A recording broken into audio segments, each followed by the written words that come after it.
I never realized I was always ranked last until my mother said it outright during a dinner where they expected me to bow my head. I did not scream. I did not cry. I simply smiled and said, "Good to know." The problem was that they heard a concession. I heard a verdict. From that moment, I began preparing the one thing they would never anticipate. My name is Autumn Perry, and for 31 years, I existed in the blind spot of my own family, in St. Louis, where the humidity sticks to your skin like a second layer of clothing. I was known as the Perry girl who never needed anything. I was the one who tied her own shoes at 3, made her own lunch at 6, and filled out her own financial aid forms at 18. My parents, Frank and Diane, called me independent. They called me strong. But over 3 decades, I learned that those were just polite words for invisible. If you never cry, nobody ever asks if you are hurting. If you never ask for help, nobody ever offers it. I was the low-maintenance model in a showroom dedicated to a high-maintenance star. That star was my older sister, Mallory Kincaid. Mallory was the sun around which the Perry household orbited. She was beautiful, charismatic, and perpetually in need of assistance. She had married Derek Hale, a man with a charming smile and a resume that had more gaps than substance, and together they had 2 children. I loved my niece and nephew. They were innocent bystanders in a generational cycle of dysfunction, and I made sure my resentment toward their parents never bled onto them. But Mallory and Derek were a different story. They were the golden couple who could do no wrong, even as they hemorrhaged money they did not earn. It was a Sunday in mid-July when the truth finally stopped hiding behind polite suggestions and revealed its ugly face. We were gathered at my parents' house for our weekly dinner. The air conditioner was rattling in the window, fighting a losing battle against the heat. The table was set with the good china, the plates with the gold rim that Mom usually saved for Thanksgiving. Roast beef sat in the center, flanked by mashed potatoes and glazed carrots. It looked like a picture from a magazine, the kind that sells you the idea of the perfect American family.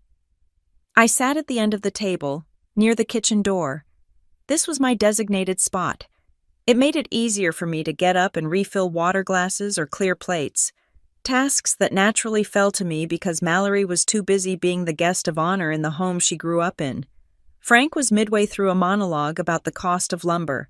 He was cutting into his beef with vigor, his face flushed with the heat of the day.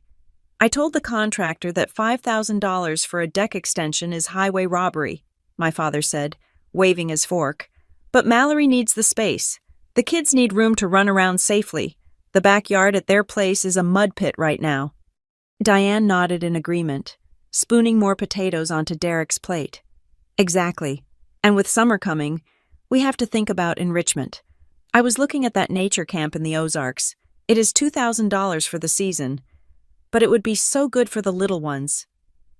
I took a sip of my iced water. I had been waiting for a lull in the conversation for 20 minutes. I had news. Big news.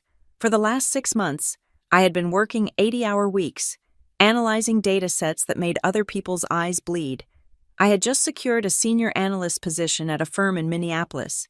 It came with a 40% raise and a relocation package. It was the ticket out of my stagnant life in St. Louis. Actually, I said, my voice cutting through the clatter of silverware, I have some news too. The table did not go silent. Derek kept chewing. Mallory was busy wiping sauce off her youngest child's chin. Only my mother glanced at me, her expression mild and distracted. That is nice.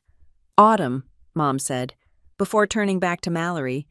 Anyway, honey, if we move some things around in the retirement account, I think we can cover the deposit for the deck by Tuesday.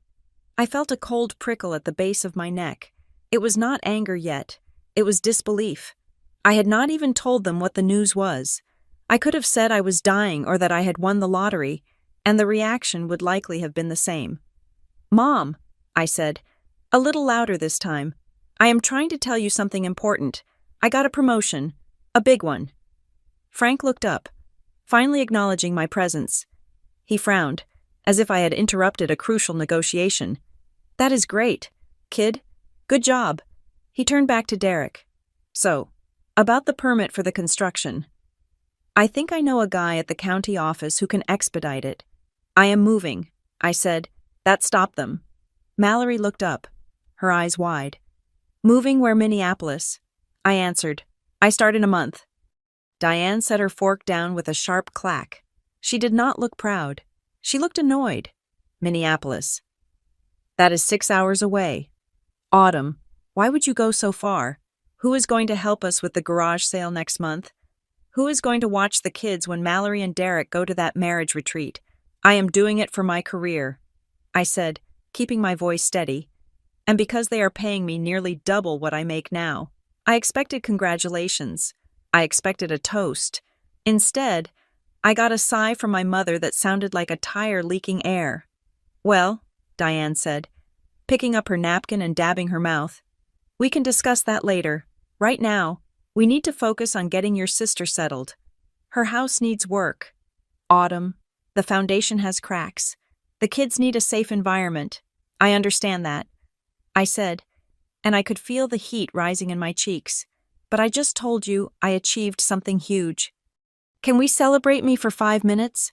Just 5 minutes before we go back to talking about Mallory's deck? The room went quiet. The air conditioner hummed loudly in the silence. Diane looked at me. Her eyes were hard, devoid of the softness she reserved for my sister. She leaned forward slightly, resting her elbows on the table. Autumn, stop being selfish, she said. The word hung in the air. Selfish. Me. The girl who drove them to doctor's appointments. The girl who lent Derek money for a car repair 3 years ago and never asked for it back because they were struggling. Selfish, I repeated. Your sister has a husband. She has children, Diane said, her voice dropping to a factual, lecturing tone. She has responsibilities that you do not understand. You are single. You have nobody depending on you. You can wait. You can always wait. I looked at Frank. He was staring at his plate, nodding slowly, agreeing with the logic. I looked at Mallory. She was not looking at me. She was looking at her wine glass, a small, half-concealed smirk playing on her lips. It was not a smile of malice, but a smile of relief. She knew she had won. She always won. Then my mother delivered the sentence that would sever the last thread holding me to this table. Let's be honest. Autumn, Diane said. Your sister's family comes first. You're always last. That is just how it works. Time seemed to warp. The sounds of the house faded into a dull roar. You are always last. It was not an apology. It was a policy statement. It was the constitution of the Perry family, ratified right there over roast beef and glazed carrots. They expected me to shrink. That was the script. I was supposed to look down, mutter an apology for being difficult, and finish my meal in silence. I was supposed to accept my station as the supporting character in their biopic, but something inside me snapped. It was not a loud snap. It was the quiet, metallic sound of a lock clicking into place. I picked up my glass of water. I took a long, slow sip. I set it down on the coaster with precision. I looked Diane directly in the eyes. I did not blink. I smiled. Good to know, I said. The table froze. Frank stopped chewing. Mallory's smirk faltered. They were waiting for the but. They were waiting for the argument, the tears, the plea for fairness. I gave them nothing. I picked up my fork and took a bite of a carrot. I chewed slowly. The silence stretched out, becoming thick and uncomfortable. They did not know what to do with my agreement. If I had fought back, they could have called me dramatic. They could have told me I was overreacting. But by agreeing, I had taken the wind out of their sails. I had accepted their terms, and that terrified them, though they did not know why yet. The rest of the dinner passed in a blur of forced conversation about the weather and the local baseball team. I contributed nothing. I was polite. I passed the salt when asked. But I was no longer there. That night, I stayed in my old bedroom. I told them it was because I was tired and did not want to drive back to my apartment across town late at night. The truth was, I needed to be in the house to begin the extraction. At 2 a.m, while the house breathed with the heavy rhythm of sleep, I sat on the twin bed that used to be mine. The glow of my laptop screen illuminated the posters of bands I no longer listened to. I opened a spreadsheet. Step 1. Financial severance. I logged into my bank account. For years, my checking account had been linked to my parents' account. It was a remnant from college, a just-in-case measure that I had never bothered to remove because I had nothing to hide. I saw the transfer history. Small amounts here and there. $50 for a birthday gift for a cousin I barely knew. $100 for groceries when Mom forgot her card. They treated my account like an overflow reservoir. I clicked the Settings tab. I initiated the unlinking process. Then, I opened a new account at a completely different bank, an online-only bank with high interest rates and no physical branches in Missouri. I transferred 90% of my liquid cash into it. Next, beneficiaries. On my 401k, my life insurance policy, and my investment accounts. The primary beneficiaries were listed as Frank and Diane Perry. I deleted their names. I left the fields blank for now. I would rather my money go to the state or a shelter for stray cats than to the people who just told me I was last in line. I changed my passwords. Perry Family 1993 became a random string of 16 alphanumeric characters that I memorized instantly. I turned on two-factor authentication for everything. I locked down my digital life so tight that not even a whisper could get in without my permission. My heart was hammering in my chest, not from fear, but from adrenaline. It felt like I was defusing a bomb, wire by wire. Around 3 a.m, I went downstairs to get a glass of water. The house was dark and silent. I walked past the dining table where the verdict had been delivered hours earlier. It looked innocent now, just a piece of wood in the moonlight. On the kitchen counter, near the coffee maker, sat a pile of mail. My father was notorious for ignoring mail until it became a problem. I saw the usual suspects' flyers for pizza, a catalog for garden tools, a credit card offer, but one envelope stuck out. It was pushed partially under the fruit bowl, as if someone had tried to hide it in a hurry, but had been too careless to finish the job. It had a red stamp on the front. I pulled it out. The return address was a mortgage lender I did not recognize. It was addressed to Frank and Diane Perry, stamped across the front in bold. Aggressive red letters were the words, "Final notice." My breath hitched. Final notice. My parents had paid off their mortgage 10 years ago. We had a party. There was cake. Why were they getting a final notice from a lender? I held the envelope up to the light from the microwave clock. I could not see the contents, but the urgency of the red ink was unmistakable. Autumn. I froze. Diane was standing in the doorway of the kitchen, wearing her floral bathrobe. Her hair was messy from sleep, but her eyes were sharp. She looked at me, and then her gaze darted immediately to the envelope in my hand. "I came down for water," I said, my voice calm. Diane walked over quickly, too quickly. She snatched the envelope from my hand with a speed that betrayed her panic. "Just junk mail," she said, her voice tight. "They send these things all the time. Scams, trying to scare old people into refinancing." She shoved the envelope into the pocket of her robe. Her hand was shaking, just a tremor, barely visible, but I saw it. I had spent 31 years watching her. I knew the difference between annoyance and fear. "You should be careful, Mom," I said, taking a sip of my water. "Scams can be dangerous." "Go to bed, Autumn," she said, turning her back to me to fiddle with the coffee pot. "We have a big day tomorrow. We need to go over the plans for Mallory's deck." "Right," I said. "The deck." I went back upstairs. But I did not sleep.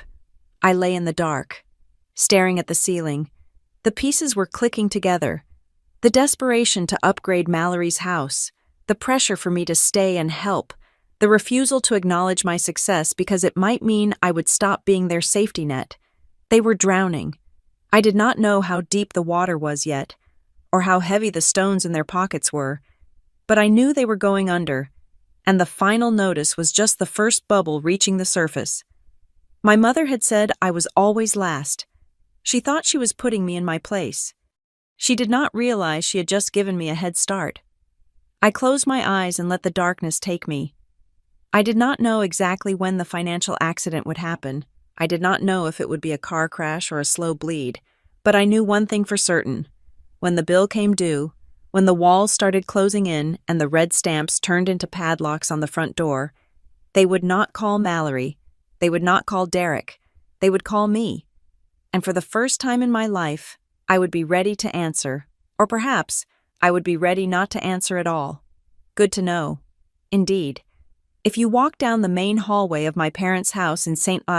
Louis, you would learn the history of the Perry family. Or rather, you would learn the history of the one member they deemed worthy of documentation. The left wall was a shrine dedicated to the canonization of Mallory Kincaid. There she was at 4 years old, a cherub in a ruffled pink dress.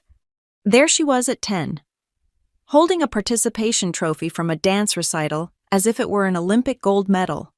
There were the senior portraits, airbrushed to perfection, followed by the prom photos where she looked like a princess, and finally, the wedding photos that took up nearly 4 feet of wall space. If you looked very closely, you might find me. I was the blurry figure in the background of the Disney World shot. Half of my face obscured by a Mickey Mouse balloon. I was the elbow protruding into the frame of the family Christmas card from 2005. I was not the main character. I was an extra, hired to fill the empty space so the frame did not look too sparse. I realized the disparity long before I understood the word favoritism. It started with school. When Mallory was 14, my parents sat us down at the kitchen table. They had brochures for St. Mary's, a private Catholic high school with a tuition that cost more than a new sedan. My father, Frank, had his serious face on the one he used when he was about to spend money he did not really have, but wanted to pretend was an investment. Mallory needs a specific environment to thrive. My mother, Diane, explained, her hand resting protectively on Mallory's arm. She is sensitive. The public school is too rough, too chaotic. She needs smaller class sizes.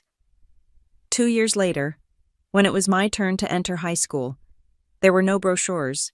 There was no family meeting. I remember asking about St. Mary's, mostly out of curiosity. Diane laughed. It was a light, breathy sound, devoid of malice but full of dismissal. Oh, Autumn, you do not need that. You are smart. You could learn in a cardboard box if you had to. Besides, with Mallory's tuition and the car payments, we really need to save where we can. You understand, right? You are the practical one. I understood. I was the discount version. I went to the public high school, took advanced placement classes to escape the chaos my mother feared so much, and graduated with a higher GPA than Mallory. My reward was a high 5, and a suggestion that I apply for more scholarships because money is tight right now. The contrast became a sharp, physical pain when we turned 16. For Mallory's 16th birthday, the driveway was transformed into a movie set. There were balloons in silver and gold. There was a hired videographer to capture the surprise. I watched from the front porch as Frank led Mallory out, his hands over her eyes. When he pulled them away, she screamed. Sitting there was a brand new white Volkswagen Jetta with a giant red bow on the hood. She cried. My parents cried. It was a beautiful moment, perfectly choreographed for an audience of neighbors and friends. My 16th birthday fell on a Tuesday. I came home from school and found a white box from the grocery store bakery on the counter. It was vanilla with generic sprinkles. My mother was folding laundry in the living room. "Happy birthday, honey," she called out without looking up. "I got the cake you like. We can cut it after dinner. Oh, and do not forget you have that shift at the diner tonight. You do not want to be late." I stared at the cake. It cost $12.99. I knew because I had priced them myself the week before. I did not get a car. I did not get a party. I got a reminder to go to work. "I thought maybe we could go out for dinner," I ventured, my voice small. Diane stopped folding a towel and sighed. It was the sigh of a martyr. "Autumn, please. You know we just paid for Mallory's cheerleading camp. Let's not be demanding. You have a job. You have your own money. If you want something special, why don't you treat yourself?" I drove myself to work that night in the used Honda Civic I had bought with my own tips. I spent my 16th birthday serving burgers to other families, watching fathers sing to their daughters. And I told myself it did not matter. I told myself I was building character, but character is a cold companion on a lonely night. Summer vacations were another lesson in hierarchy. Every June, the itinerary was set. Mallory was going to Europe with a student group. Mallory was going to a leadership retreat in DRC. Mallory was going to the beach with her friends. "And what about Autumn?" a neighbor asked once while my mother was bragging about Mallory's upcoming trip to France. "Oh, Autumn is staying here," Diane said, beaming. "She is so responsible. The Hendersons needed someone to house-sit and watch their dogs for 3 weeks, and Autumn volunteered. She loves animals. Plus, she is taking some summer courses at the community center. She is very focused." I had not volunteered. I had been told. "The Hendersons will pay you $300, my father had said. That is good money for a kid. So while Mallory was eating croissants in Paris on my parents' dime, I was scooping dog waste in St. Louis heat to save money for textbooks. They called me the strong one. It was their favorite label. They plastered it on me like a sticker on a cracked bumper. "Autumn handles things," they would say to aunts and uncles at Thanksgiving. "We never have to worry about Autumn." It sounded like a compliment. For years, I polished that label until it shined. I wore it like armor. But eventually, I realized the truth. Strong was not a compliment. It was an alibi. It was the excuse they gave themselves for negligence. Because I was strong, they did not have to check if I was drowning. Because I was low maintenance, they provided no maintenance at all. There were times I tried to break the seal. I remember coming home during my sophomore year of college, the community college I paid for myself, and sitting on the edge of my mother's bed. I was exhausted. I was working 2 jobs, taking 18 credits, and my car had just broken down. I felt thin, stretched out like butter over too much bread. "Mom," I said, feeling the tears prick at my eyes. "I am really tired. I don't know if I can make rent next month and keep my grades up. I feel like I'm falling apart." Diane looked up from her magazine. For a second, I saw concern, but then her phone buzzed. She glanced at the screen, and her face shifted into a mask of tragic empathy. "Oh, honey, I know it is hard," she said, but she wasn't looking at me anymore. "But listen, your sister just texted. She is having a meltdown. The florist for her wedding mixed up the hydrangeas with the peonies. She is hysterical. I have to call her. You are tough. Autumn. You always figure it out. Just pick up a few extra shifts." She dialed the number and walked out of the room, leaving me alone with my breakdown. I learned then that my pain was an inconvenience, while Mallory's inconvenience was a tragedy. This dynamic bled into the extended family like a genetic defect. At family reunions, aunts would corner me near the potato salad. "You are doing so well with that little computer job," Aunt Linda would say, referencing my career in data analytics, which she refused to understand. "I hope you are helping Mallory. You know, with the babies and Derek trying to get that business off the ground, they are really tight. Family helps family." I wanted to scream. I wanted to flip the table and shout that I was 25 years old, living in a studio apartment, and eating ramen so I could max out my IRA, while Mallory was driving a leased SUV she couldn't afford, but I didn't. "I do what I can," I would say, my voice flat. "That is a good girl." She would pat my cheek. "We all have our roles." That was the key. We had roles. Mallory was the star, the fragile porcelain doll that needed to be kept on a high shelf and dusted daily. I was the shelf, sturdy, utilitarian, invisible until I broke. Over time, I stopped trying to be seen. I stopped bringing my report cards home to show them. I stopped telling them about my promotions. I stopped sharing the details of my dating life because I knew they would only interrupt to ask if I had met anyone who could introduce Derek to investors. I cultivated silence. I built a wall of polite detachment. I learned to smile without showing my teeth and to listen without hearing. I became the cold daughter. "You are so hard sometimes." Frank told me once when I refused to lend Mallory $500 for a business opportunity that sounded suspiciously like a pyramid scheme. "Where is your heart?" "It is in my chest, Dad," I answered. "Right where I keep my wallet." He shook his head, disappointed. He didn't see that he had made me this way. You cannot raise a child on a diet of neglect and expect them to grow up warm and fuzzy. You raise a cactus. You don't get a rose. By the time I sat at that dinner table and said, "Good to know," I had already mourned the parents I never had. I had accepted that the photo wall would never have my face in the center. I realized I had two choices. I could keep carving away pieces of myself, making myself smaller and smaller in the hopes that if I shrank enough, I would fit into the tiny space they had carved out for me. I could beg for the scraps of affection that fell from Mallory's table. Or I could stand up. I could take all that strength they praised so much and use it to build a fortress where they couldn't reach me. I could stop waiting to be chosen and choose myself. The good to know wasn't a surrender. It was the moment I stopped auditing a class I was never going to pass.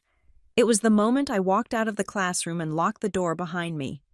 I looked at the family photos one last time before I packed my bags for Minneapolis. I looked at Mallory's bright, demanding smile. I looked at my parents, beaming with pride at their creation. "You were right," I whispered to the empty hallway. "I am the strong one."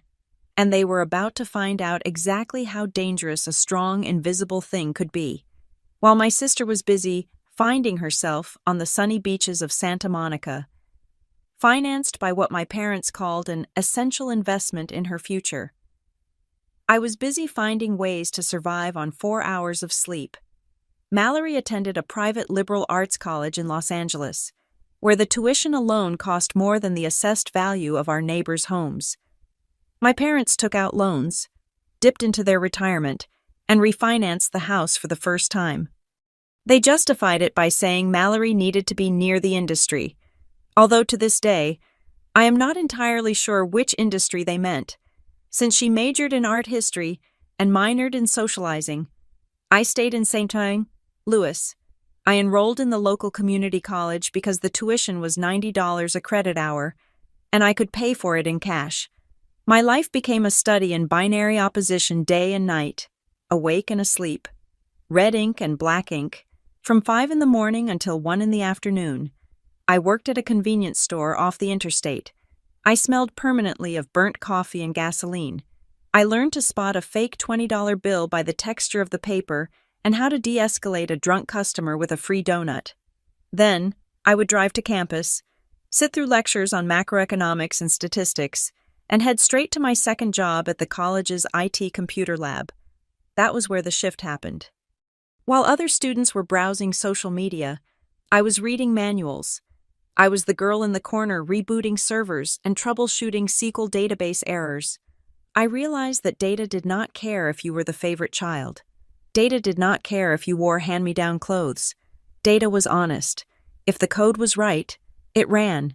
If it was wrong, it broke. There was no nepotism in the syntax. When I was 22, I earned a transfer scholarship to the University of Minnesota. It was a full ride for their data analytics program. I remember telling my parents, they were watching a reality show on television. "That is nice, dear," my mother said, not looking away from the screen. "Just make sure you can afford the winter coats up there. We cannot help you with moving costs right now. We just sent Mallory a deposit for her new apartment in West Hollywood." I moved myself. I packed my Honda Civic until the rearview mirror was useless, drove 8 hours north, and never looked back. Minneapolis was cold, efficient, and quiet. It suited me. Upon graduation, I did not chase the flashy tech startups in Silicon Valley. I wanted stability. I wanted boring. I landed a job as a junior analyst at Northbridge Health Metrics. It was a company that analyzed hospital efficiency data. The office was a sea of gray cubicles. The fluorescent lights hummed, and the break room coffee was terrible. I loved it. My starting salary was $45,000 a year. To my parents, who were drowning in the optics of wealth, that number would have seemed pitiable. To me, it was a fortune. But I did not spend it. I lived as if I were still earning minimum wage. I treated my finances like a military operation. I opened a spreadsheet that would eventually become my most guarded secret. Column A was income. Column B was survival. Column C was freedom. I maxed out my 401k match immediately. It was free money, and I was allergic to leaving money on the table. I built an emergency fund that could cover 6 months of expenses, then 12 months. I ate oatmeal for breakfast and packed tuna sandwiches for lunch. I did not go to happy hours. I did not buy new clothes unless the old ones were physically falling apart. When I was 26, while Mallory was planning her wedding, a $60,000 affair that my parents paid for by taking out a second mortgage, I bought a condo in Bloomington. It was hideous. It was a foreclosure that had been sitting on the market for 9 months because it smelled like wet dog and cigarette smoke. The carpets were a shade of orange that should have been illegal, and the wallpaper in the kitchen featured dancing geese. I bought it for $140,000, putting 20% down. My parents did not know. I told them I was renting a fixer-upper because the rent was cheap. "Oh, poor Autumn," my mother said over the phone when I described the peeling paint.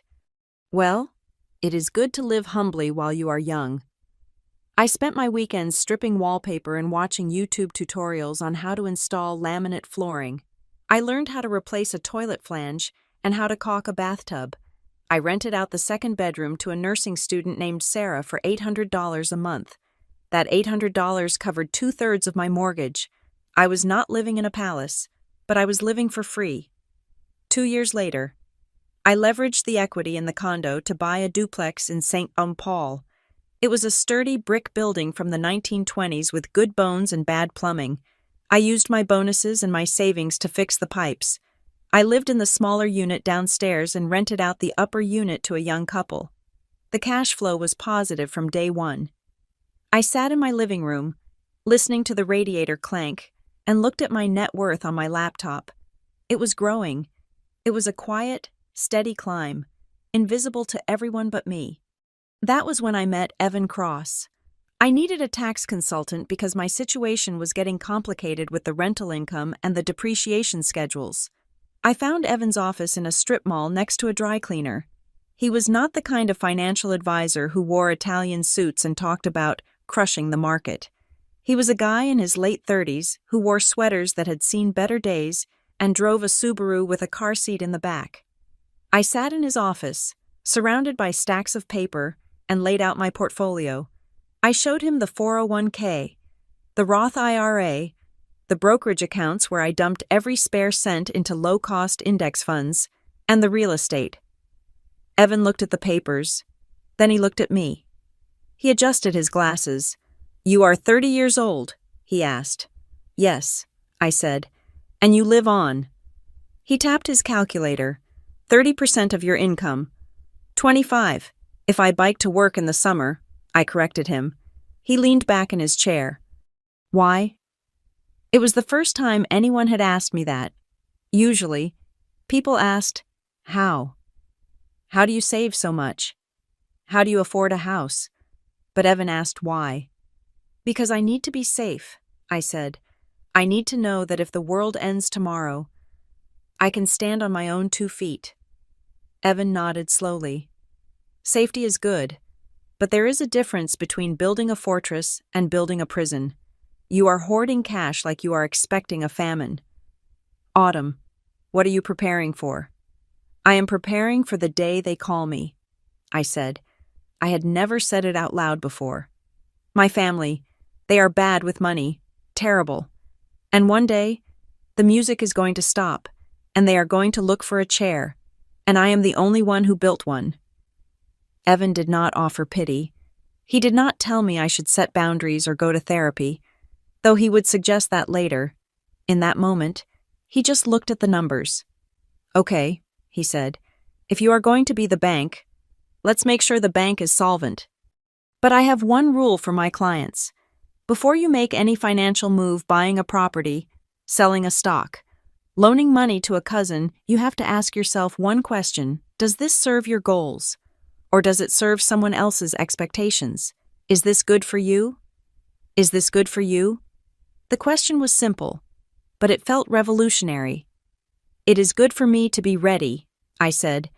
Then we make you bulletproof, Evan said. We restructured my holdings. We set up an LLC for the rental properties so my name wasn't directly on the public deeds. We diversified my portfolio so I wasn't too exposed to the real estate market.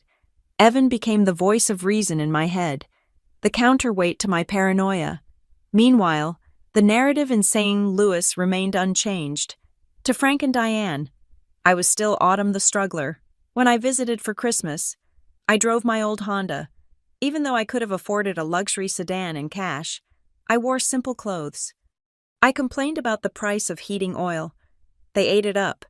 It comforted them to think that while I was smart, I wasn't doing better than Mallory. Mallory was the success story. Despite the fact that she and Derek were leasing cars they couldn't afford and taking vacations on credit cards. Derek just got promoted to regional manager. My father boasted over turkey one year. He is going to be making 6 figures soon. You should ask him for career advice. Autumn. I chewed my dry turkey and nodded. That is great. Dad, I am sure he has a lot to teach me. I did not mention that I had just closed a deal to consult on a massive data project for a hospital network that would pay me more in 3 months than Derek made in a year. I did not mention that my net worth had just crossed the $500,000 mark. Why would I? If they knew I had money, the dynamic would change. I would stop being the strong, independent daughter and start being the selfish, hoarding daughter. They would not see my money as my security. They would see it as their solution. I preferred the shadows. I preferred being the underdog. It gave me the freedom to maneuver without observation. One afternoon, I was patching a hole in the dry wall of my duplex. My tenant had moved a bookshelf and gouged the plaster.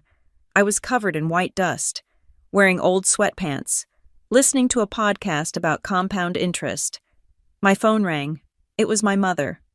"Hi, Mom," I said, cradling the phone between my shoulder and ear as I sanded the wall.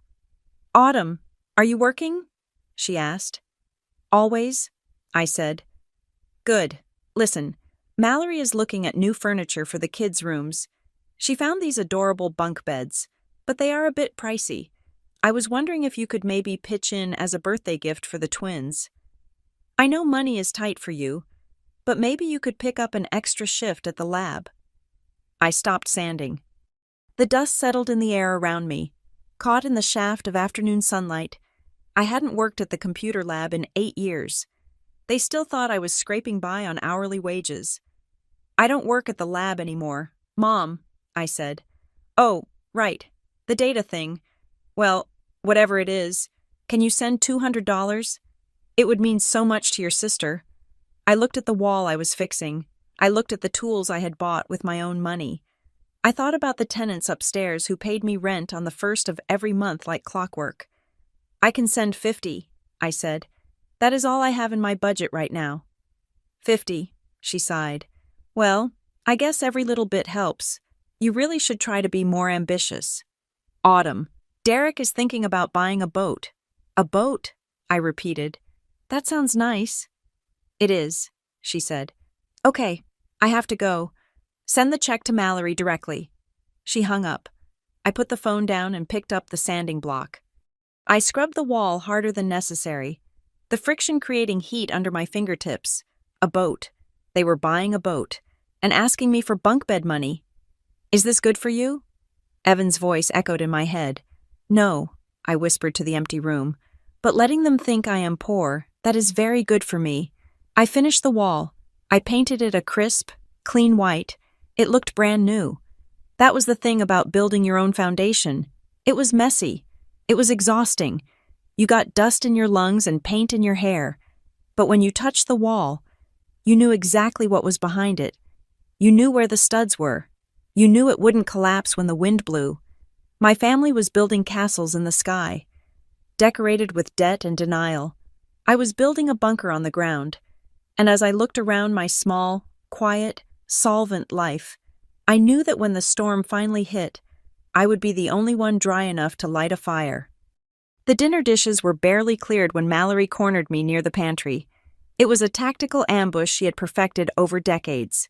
She waited until our parents were out of earshot. loudly debating the merits of cedar versus composite wood for the new deck. Before she touched my arm, her grip was light, affectionate, and entirely transactional. "Autumn," she said, her voice dropping to that conspiratorial whisper she used when she needed a favor. "Derek and I are drowning. We have not had a night out in months. Since you are in town tonight, would you mind watching the kids? Just for a few hours. We were thinking of grabbing a drink at that new jazz bar downtown." I looked at her. Her makeup was flawless, her outfit was new, and she smelled of expensive vanilla perfume. She did not look like a woman who was drowning. She looked like a woman who was bored. "I have to drive back to Minneapolis tomorrow morning," I said. "I have work." "Oh, come on," she pouted, tilting her head. "You are the cool aunt. The kids miss you. And honestly, Derek has been so stressed about the business. If we do not get some time alone, I think he might explode.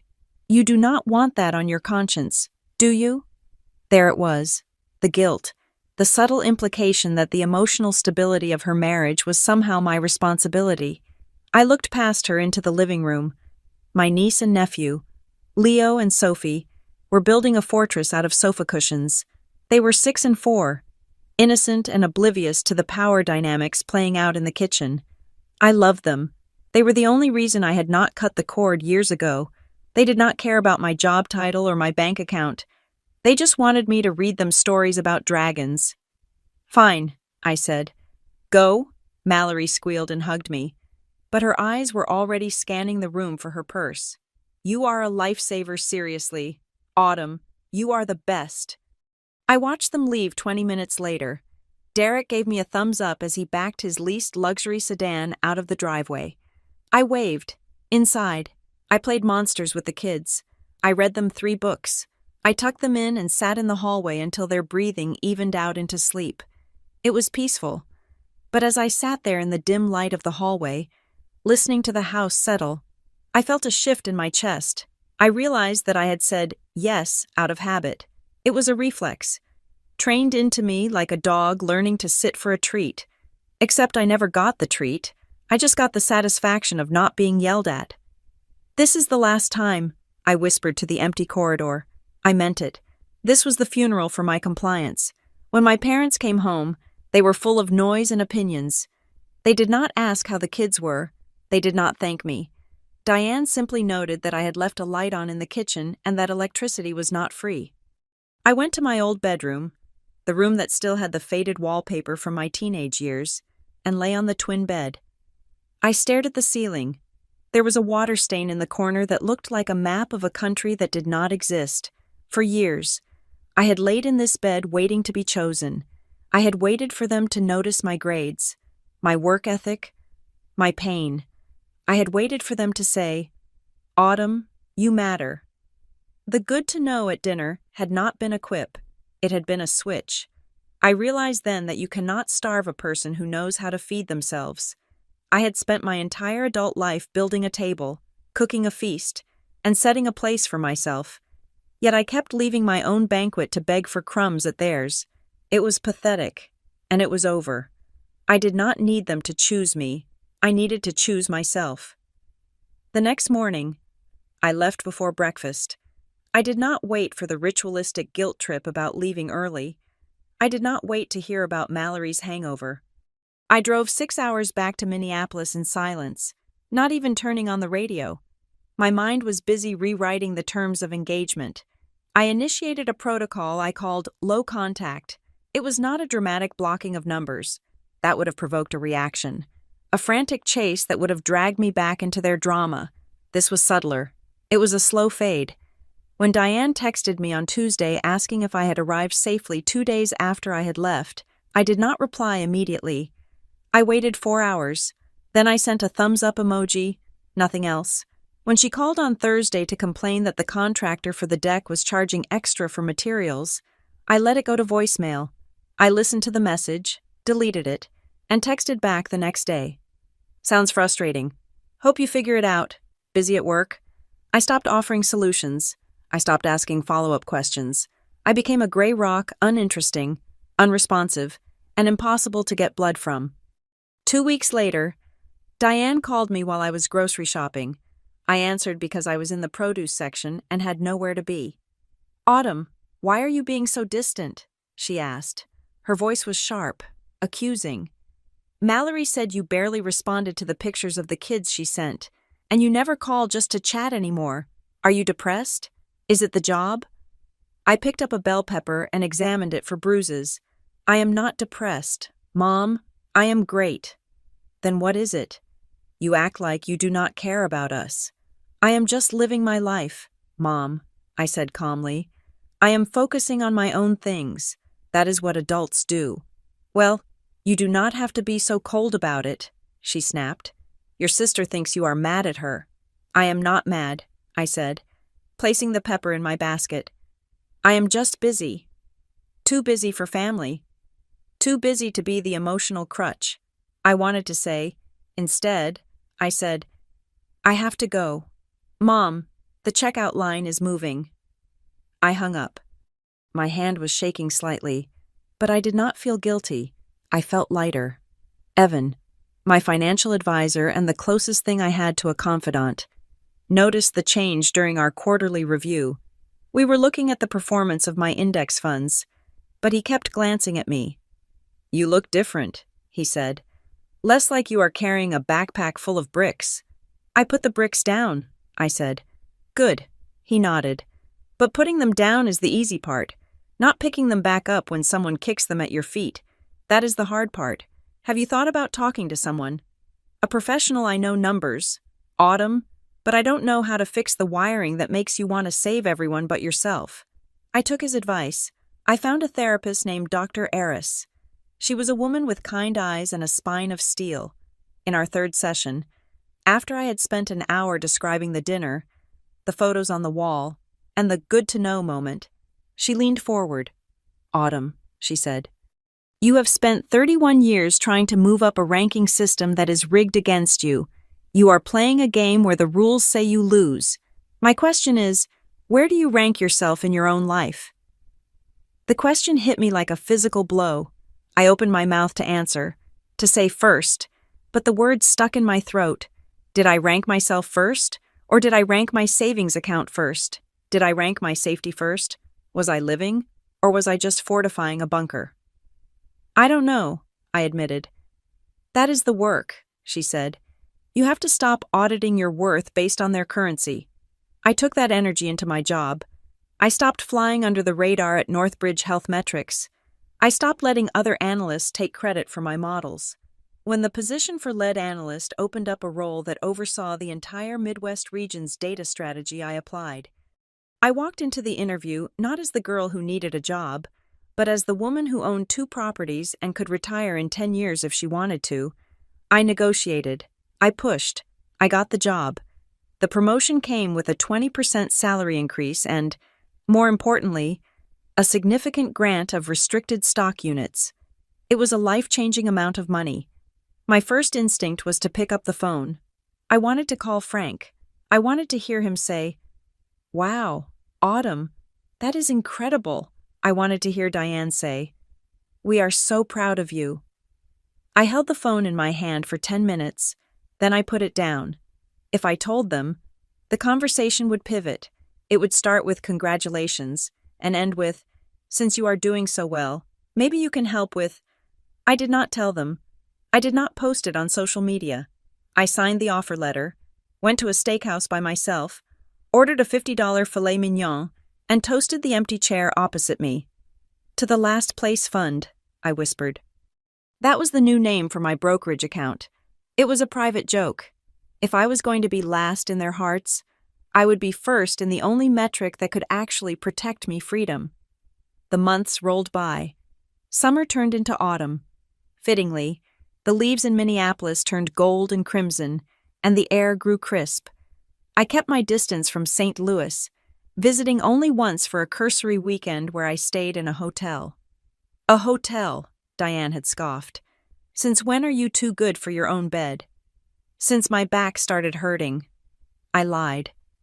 The mattress is old. During that visit, I noticed the cracks were widening. The new deck at Mallory's house was unfinished. A pile of lumber sat rotting in the yard under a blue tarp. Derek looked thinner, his eyes darting around the room as if he were looking for an exit. Mallory was more shrill, snapping at the kids for small infractions, but it was my mother who worried me. I walked into the kitchen on Sunday morning to find Diane sorting mail. She was moving with a frantic, jerky energy. When I entered, she swept a pile of envelopes into a drawer and slammed it shut. "Morning," she chirped, her voice an octave too high. "Want coffee?" I saw the red envelope. "Mom," I said quietly. She froze. "I don't know what you're talking about. It is just coupons, marketing nonsense. Mom, if you are in trouble—" "We are not in trouble," she shouted. The volume was startling. She took a breath, smoothing her hair. "We are fine, Autumn. Everything is under control. Stop trying to find problems where there are not any. You are always so negative." I looked at the drawer. I knew that font. I knew that red ink. It was the same final notice I had seen months ago. If they were still getting them, it meant they hadn't fixed the problem. They had just buried it. "Okay," I said. "I believe you." I did not believe her. I went back to Minneapolis and called Evan. "Hypothetically," I asked him, "if a family member were to face foreclosure or a massive lawsuit, how quickly would that hit public records?" "Fast," Evan said. "But the panic sets in before the record does." I continued to work. I continued to save. I watched the seasons change from the window of my warm, paid-for condo. I felt like a seismologist watching a needle on a graph, waiting for the big one. The tremors were there. The silence from St. Louis was too loud. Then, on a Sunday afternoon in November, my phone buzzed. It was not a call. It was a notification from the family group chat, a chat that was usually reserved for pictures of the grandkids or memes my father didn't understand. I opened the message. It was from Frank. There were no pleasantries, no emojis, just 5 words that signaled the end of the ceasefire. "Family meeting, Sunday, mandatory attendance." I stared at the screen, mandatory, as if I were an employee, as if I were a soldier. I typed back 2 words, "What time?" The response came instantly. "Noon? Don't be late?" I set the phone down on my coffee table. My heart was beating a slow, heavy rhythm against my ribs. I looked around my living room. I looked at the spreadsheet open on my laptop, the Last Place Fund, now sitting at a number that could buy their silence 10 times over. They did not know who was coming to that meeting. They thought they were summoning the old Autumn, the doormat, the fixer. They had no idea they were summoning the bank. "Good to know," I said to the empty room. "Let's go see what costs so much." I took a morning flight to St. Louis. It was the first time I had flown home instead of driving the 6 hours down the interstate. The decision was practical, born of a need to save time, but it felt symbolic. I was descending into their world from above, no longer crawling along the same pavement they walked on. The Uber ride from the airport to the suburb where I grew up was a surreal blur of familiarity and alienation. I passed the strip mall where I had worked my first job, the high school football stadium where I had watched Mallory be crowned homecoming queen, and the grocery store where my mother bought the discount cakes for my birthdays. It felt like I was walking through a museum of my own history, except the exhibits were covered in a layer of dust that only I seemed to notice. Everything looked exactly the same. Yet I was entirely different. I was a stranger in my own timeline. When the car pulled up to the driveway, the house looked tired. The grass was a little too long. The flower beds, usually Diane's pride and joy, were choked with weeds. And there, sitting in the driveway, was Derek's luxury SUV. It was dirty, coated in a film of road grime that suggested it hadn't been washed in weeks. For a man who used to treat his car better than he treated his in-laws, that was a scream for help. I walked up the front steps. I did not knock. I had a key, a heavy brass one that felt cold in my palm. I opened the door and stepped into the foyer. Usually, a Sunday at the Perry house was a cacophony. The television would be blaring a football game. My mother would be banging pots in the kitchen. My niece and nephew would be shrieking as they chased the dog down the hall. Today, there was silence. It was a thick, suffocating silence that pressed against my eardrums. The air smelled stale, like old coffee and anxiety. "Hello," I called out. My voice sounded intrusive. "In the dining room." My mother's voice floated back. It was thin and brittle. I walked down the hallway, past the shrine of Mallory's photos. They seemed to mock the quiet, freezing a version of perfection that clearly no longer existed. When I entered the dining room, I stopped. The table, usually set with placemats and a centerpiece, was unrecognizable. It was buried under a blizzard of paper, white envelopes, yellow legal pads, manila folders, and torn open letters covered every square inch of the mahogany surface. It looked less like a family meeting and more like the evidence room of a white-collar crime investigation. My family was seated around the wreckage. No one stood up to hug me. No one offered me a drink. The social contract of the happy family had been suspended due to emergency conditions. Frank sat at the head of the table. My father, a man who had spent his life puffing out his chest and barking orders, looked shrunken. His shoulders were hunched, and he was staring at a specific spot on the tablecloth, refusing to make eye contact. Diane was pacing. She was wearing a housecoat that she hadn't bothered to button properly. Her hands were moving constantly, twisting a ring on her finger, smoothing her hair, touching the papers. And then there were Mallory and Derek. Mallory, the golden child, looked gray. Her skin had lost its luster, and her hair was pulled back in a messy bun that spoke of days without a shower. She was holding a coffee mug with both hands to keep them from shaking. Derek sat next to her. He had lost weight. His polo shirt hung loose around his neck, and there were dark, purple smudges under his eyes that no amount of sleep could fix. He looked like a man who was waiting for the police to kick down the door. "You made it," Diane said. It wasn't a greeting. It was an exhale. "I made it," I said, remaining standing. "Where are the kids?" "My mother has them," Derek mumbled, his voice hoarse. "We didn't want them to hear this." "Hear what?" I asked. I walked over to the only empty chair, pulled it out, and sat down. I kept my posture straight. The text said mandatory, so here I am. Diane stopped pacing.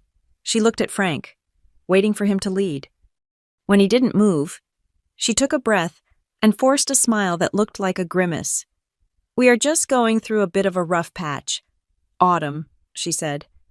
"You know how the economy is. Things have been tight. We just need to reorganize some things." I looked at the table. My eyes scanned the headers of the documents nearest to me. Internal Revenue Service, Notice of Default, Civil Summons, Second Notice, Third Notice, Final Demand. "This does not look like a rough patch." "Mom," I said, reaching out and flipping over a document that had been placed face down. It was a letter from a bank regarding a home equity line of credit. "This looks like a collapse." "Don't be dramatic," Mallory snapped, though the bite was gone from her voice. "It is just cash flow. We have assets. We just can't access them right this second." "Cash flow problems don't come with court dates," I said, pointing to a summons peeking out from under a stack of unopened bills. Frank finally looked up. His eyes were red-rimmed. "We tried to help them. Autumn, we tried to do the right thing." "Help who?" I asked, though I knew the answer. "Derek's business," Frank said. "The expansion. It was a sure thing. The market research was solid. They just needed capital to get the second location open." I looked at Derek. He flinched. The business was a boutique fitness center franchise that Derek had bought into 2 years ago. I remembered him bragging about it at Christmas, talking about passive income and being his own boss. "You co-signed," I stated. It wasn't a question. "We had to," Diane interjected quickly. "The banks are so strict these days. They wouldn't give Derek the loan without collateral. We couldn't let his dream die just because of some red tape." "So you signed," I said. "And what did you put up as collateral?" The silence returned, heavier than before. I reached for the document under Frank's elbow. He tried to cover it with his arm, but he was too slow. I pulled it free. It was a lien notice. "You put up the house," I said. My voice was dangerously calm. "You put up your paid-off house for a gym." "It wasn't just the gym," Mallory whispered. Tears began to well up in her eyes. "We had credit cards. We used them to float the operating costs, and then the adjustable rate on our mortgage reset, and the payments doubled, and we couldn't. And then Mom and Dad took out a second mortgage to pay your mortgage." I finished the sentence for her. Mallory looked down. "We are a family," Diane said, her voice rising in desperation. "We help each other. We don't let each other fall." "You are falling," I said. "You have already fallen. This isn't a stumble. This is a crater." I began to sift through the pile. The scale of it was breathtaking. It wasn't just bad luck. It was a systematic destruction of financial solvency. There were personal loans with predatory interest rates. There were tax liens for 2 years of unpaid property taxes. There were lawsuits from vendors who hadn't been paid by Derek's business. Every single piece of paper represented a choice to ignore reality, a choice to maintain an image, a choice to prioritize Mallory's comfort over everyone's safety. "How much?" I asked. "What is the total number to make this stop? To stop the foreclosure, the lawsuits, the IRS?" Derek cleared his throat. He pulled a piece of notebook paper from his pocket. It was wrinkled. He unfolded it and slid it across the table. I looked at the number written in blue ink. It was staggering. It was the kind of number that takes a lifetime to earn and 5 minutes to lose. It was not something you could fix by cutting coupons or skipping vacations. "We have a plan," Diane said, rushing to fill the silence. "If we can just clear the immediate arrears, the bank will let us restructure, but we need a bridge, just a temporary bridge." She looked at me. They all looked at me. And there it was. The look I had been born to receive.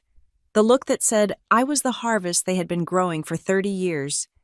"You are the only one who can do it." "Autumn," Frank said, his voice gruff. "You are single. You have a good job. You don't have the expenses Mallory has. You don't have kids to put through school." "I have expenses," I said. "Not like this," Mallory argued, wiping her nose. "You live in a condo. You drive an old car. You have savings. We know you do. Grandma told us you were investing before she passed." "So you discussed my money," I said, "while I wasn't there." "We are just saying that you are stable," Diane said, leaning forward. Her hand reached out to touch mine, but I pulled my hand back. "Autumn, honey, think of your niece and nephew. If we lose the houses, where will they go? Do you want them on the street?" It was the ultimate weapon, using children as human shields. "The kids are not on the deed," I said coldly. "They did not sign these loans. You did." "Shaw! Does it matter?" Frank slammed his hand on the table, making the piles of paper jump. "We are in this mess. We need a way out. You are family. You help family. That is the rule." "That is the rule when it benefits you," I corrected him. "When I needed a co-signer for my first apartment, you told me it would teach me responsibility to figure it out myself. Where was the rule then?" "That was different," Diane said, dismissing my history with a wave of her hand. "This is a crisis." "It is a crisis you manufactured," I said. I looked at the papers again. I saw the dates. The first notices had come 6 months ago, the same time I got my promotion, the same time they started getting aggressive about me coming home. They had known. They had known for months, and they had waited until the water was at their nostrils before they called me. "You want me to pay it," I said. "We want a loan," Derek said quickly. "A family loan. We will pay you back. Once the business turns around." "The business is dead, Derek," I said. "I looked up the filings online before I came. You are operating at a 60% loss. There is no turnaround." He went pale. "So you want me to throw my money into a hole," I said. "We want you to save us," Mallory sobbed. "Please, Autumn, I am terrified. I can't sleep. I can't eat. I am your sister." I looked at her. I looked at the sister who got the car. The wedding. The constant adoration. I looked at the parents who had told me I was always last. And if I say no, I asked. The room went absolutely still. The air conditioner kicked on with a low rumble, but no one moved. It was as if I had spoken a language they did not understand. The concept of me saying no was so foreign, so impossible in their worldview, that their brains could not process it. What? Diane whispered. If I say no. I repeated. If I walk out that door and fly back to Minneapolis and let the bank take the house, what happens then? Frank's face turned a mottled shade of red. You wouldn't. Why wouldn't I? I asked. You told me I was independent. You told me I was strong. You told me I didn't need you. Maybe you were right. You can't be serious, Mallory said, her voice rising to a shriek. You have the money. We know you do. You can't just sit there and watch us burn. I watched you eat roast beef while I wasn't allowed to speak about my promotion, I said. I have watched a lot of things. Autumn, Diane cried out. Stop it. You are scaring us. I stood up. The chair scraped loudly against the hardwood floor. I need 24 hours, I said. The tension in the room broke, but in the wrong way. They slumped. They exhaled. They interpreted my request for time as a procedural delay, not a deliberation. They thought I needed 24 hours to move funds, to call my bank, to arrange the transfer. They thought I had capitulated because that is what Autumn always did. Okay, Frank breathed out, wiping sweat from his forehead. Okay, 24 hours. We can tell the bank officer to wait one more day. Thank you, Mallory wept, burying her face in her hands. Thank you. Autumn, I knew you wouldn't let us down. I didn't say yes, I said. But you will, Diane said, her confidence creeping back in, a weak but persistent flame. You are a good girl. You always have been. I looked at the pile of papers one last time. I memorized the names of the creditors. I memorized the amounts. I am going to a hotel, I said. Stay here, Mom offered weakly. Your room is ready. No, I said. I need space to think. I walked out of the dining room. I walked down the hall, past the photos of Mallory's triumph. I opened the front door and stepped out into the humidity of the St. Louis afternoon. They thought they had won. They thought the strong one was going to lift the crushing weight off their shoulders and place it on her own. Just like she always had. They were wrong. I wasn't taking 24 hours to find the money. I had the money.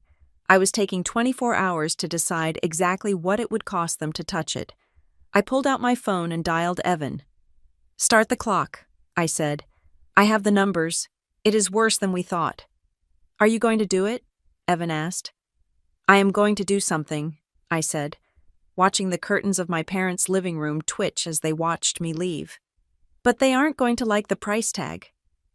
I sat in the hotel room, the generic abstract art on the walls mocking the chaos spread out on the king-sized bed. I had taken the files with me. It was the only way to ensure I saw the truth, not the curated version my family wanted to present. Under the harsh light of the bedside lamp, the story of their downfall wasn't a tragedy. It was a forensic accounting of negligence. I spent 6 hours performing an autopsy on my family's finances. The first document was the foreclosure notice for Mallory's house. It was not a warning. It was a countdown. The bank had set a date for the auction. It was 3 weeks away. They were $80,000 in arrears on a house they had refinanced twice to pay for lifestyle upgrades. The second pile was Derek's business.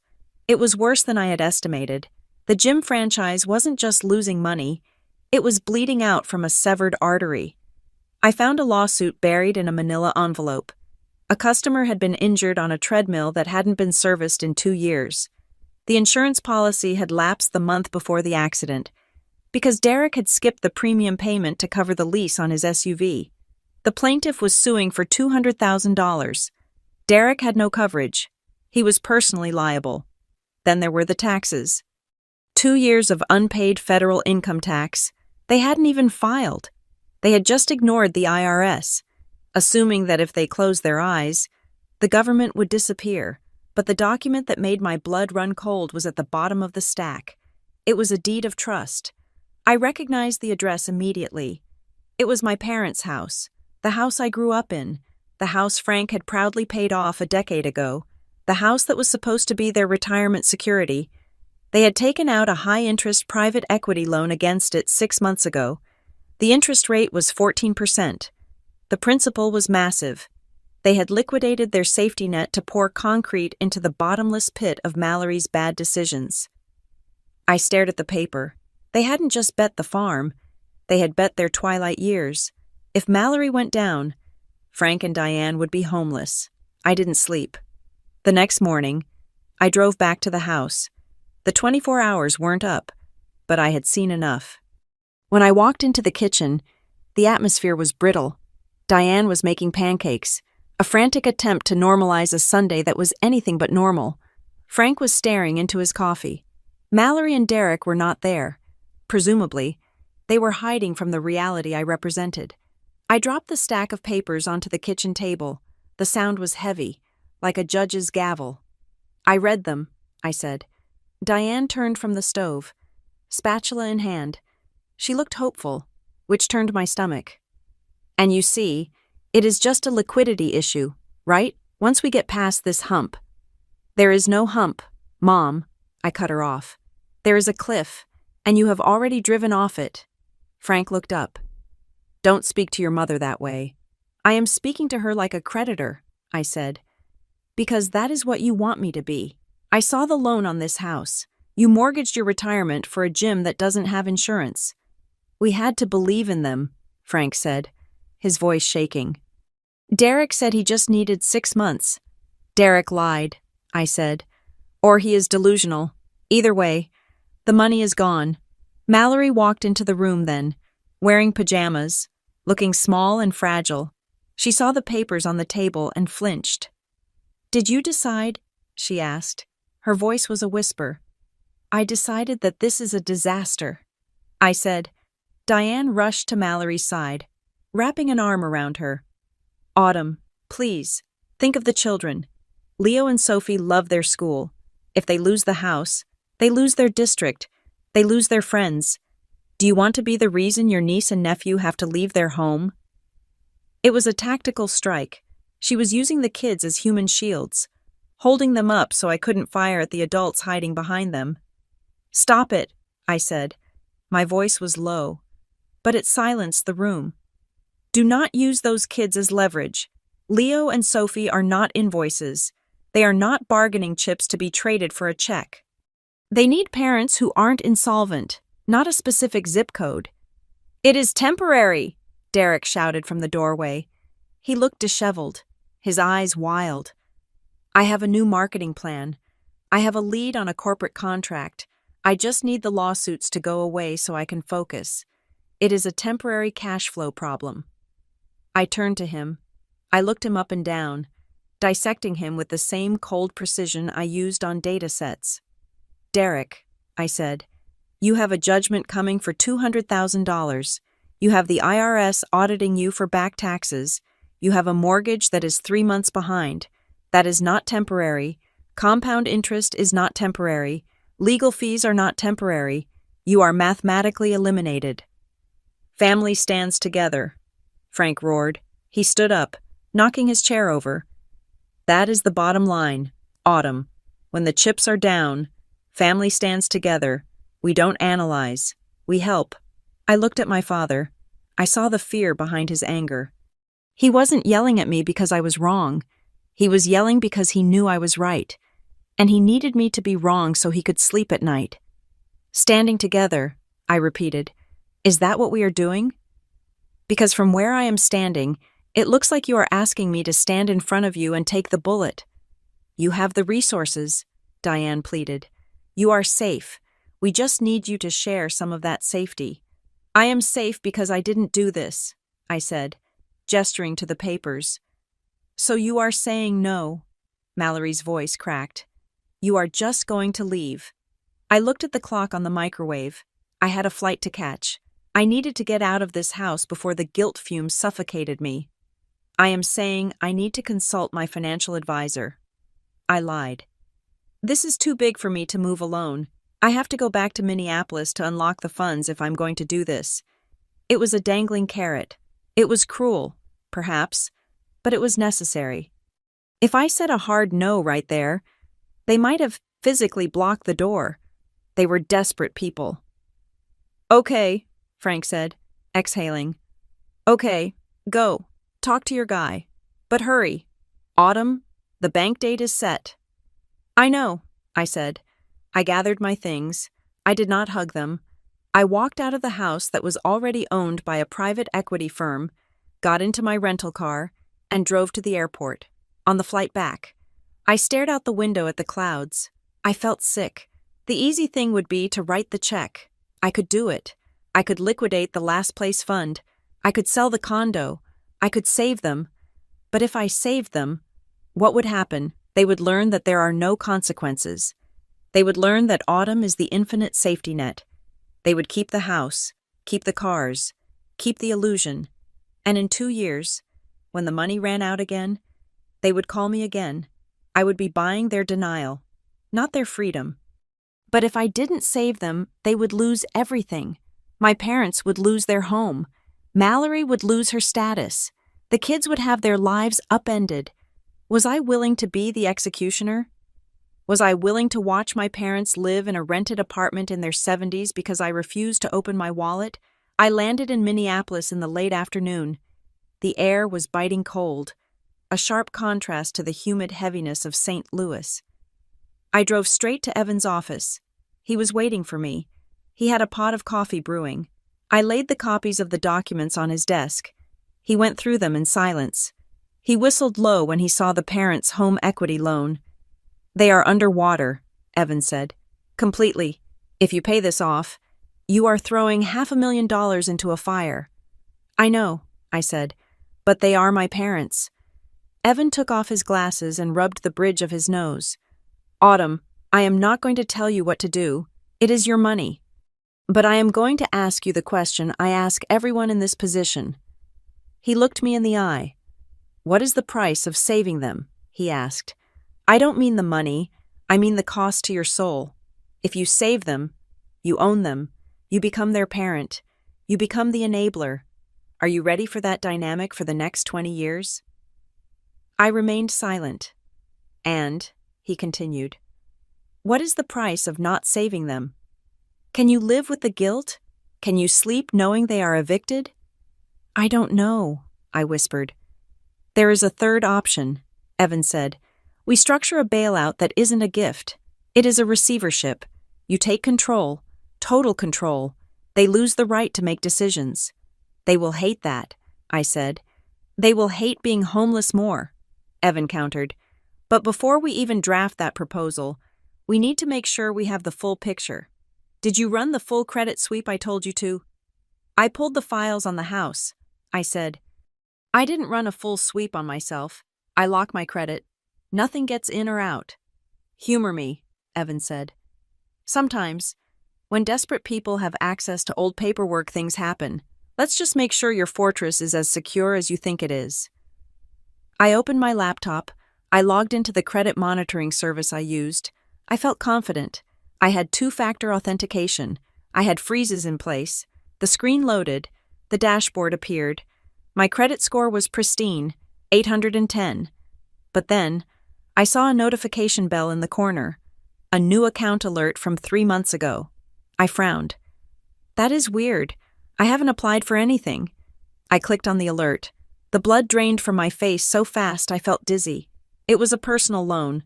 $50,000. Issued by a predatory online lender that advertised, quick cash, no questions asked. The borrower's name was Autumn Perry. The address listed on the application was not my condo in Minneapolis. It was my parents' address in St. Louis. What is it? Evan asked, seeing my expression. There is a loan, I said, my voice barely audible. $50,000, taken out 90 days ago. Did you sign for it? Evan asked, his voice sharp. No, I said. I didn't even know it existed. Who is the co-borrower? Evan asked. Or the reference? I clicked the Details tab. I scrolled down to the bottom of the digital file. There was no co-borrower, but there was a contact email for the verification. MalloryKincaid88gmail.com. I stared at the screen. The room tilted. They hadn't just asked me for money. They hadn't just guilted me. While I was low contact, while I was building my boundaries, they had gone behind my back. They had used my old Social Security card, the one I left in my childhood bedroom, and my old address to impersonate me. They had stolen from me. The family stands together speech wasn't a plea. It was a cover-up. They weren't asking me to save them from the bank. They were asking me to save them from a felony. I closed the laptop. The sound of the lid snapping shut was the only sound in the room. Autumn, Evan asked gently. I looked up. My eyes were dry. The conflict was gone. The guilt was gone. The question of whether to save them or not was gone. They didn't just break the bank, I said, my voice ice cold. They broke the law. I picked up my phone. I didn't call Frank. I didn't call Diane. I opened the group chat. I typed one sentence. We are meeting again. Immediately. All of you. I hit send. I wasn't the daughter anymore. I wasn't the sister. I was the victim. And I was about to become the prosecutor.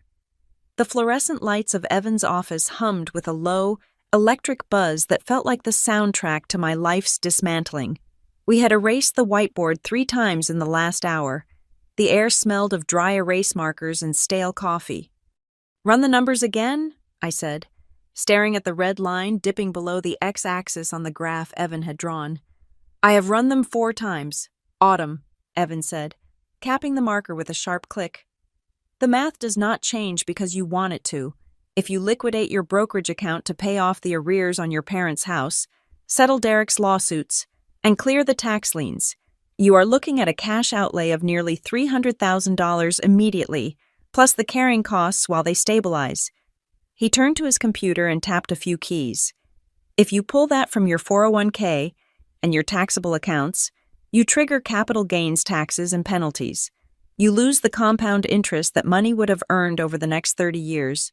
Conservatively, this bailout costs you 7 years of your life. You go from retiring at 45 to retiring at 52, maybe 55. 7 years. I stared at the number written on the board. 7 years of waking up to an alarm. 7 years of sitting in meetings I didn't care about. 7 years of my freedom, traded to fix a mess created by people who had spent my entire childhood telling me I wasn't worth the investment. And if I walk away, I asked, though I already knew the answer. If you walk away, Evan said, erasing the red line and drawing a steep black cliff. They cascade. The bank takes the house in 3 weeks. The IRS freezes Frank's pension. Derek declares bankruptcy.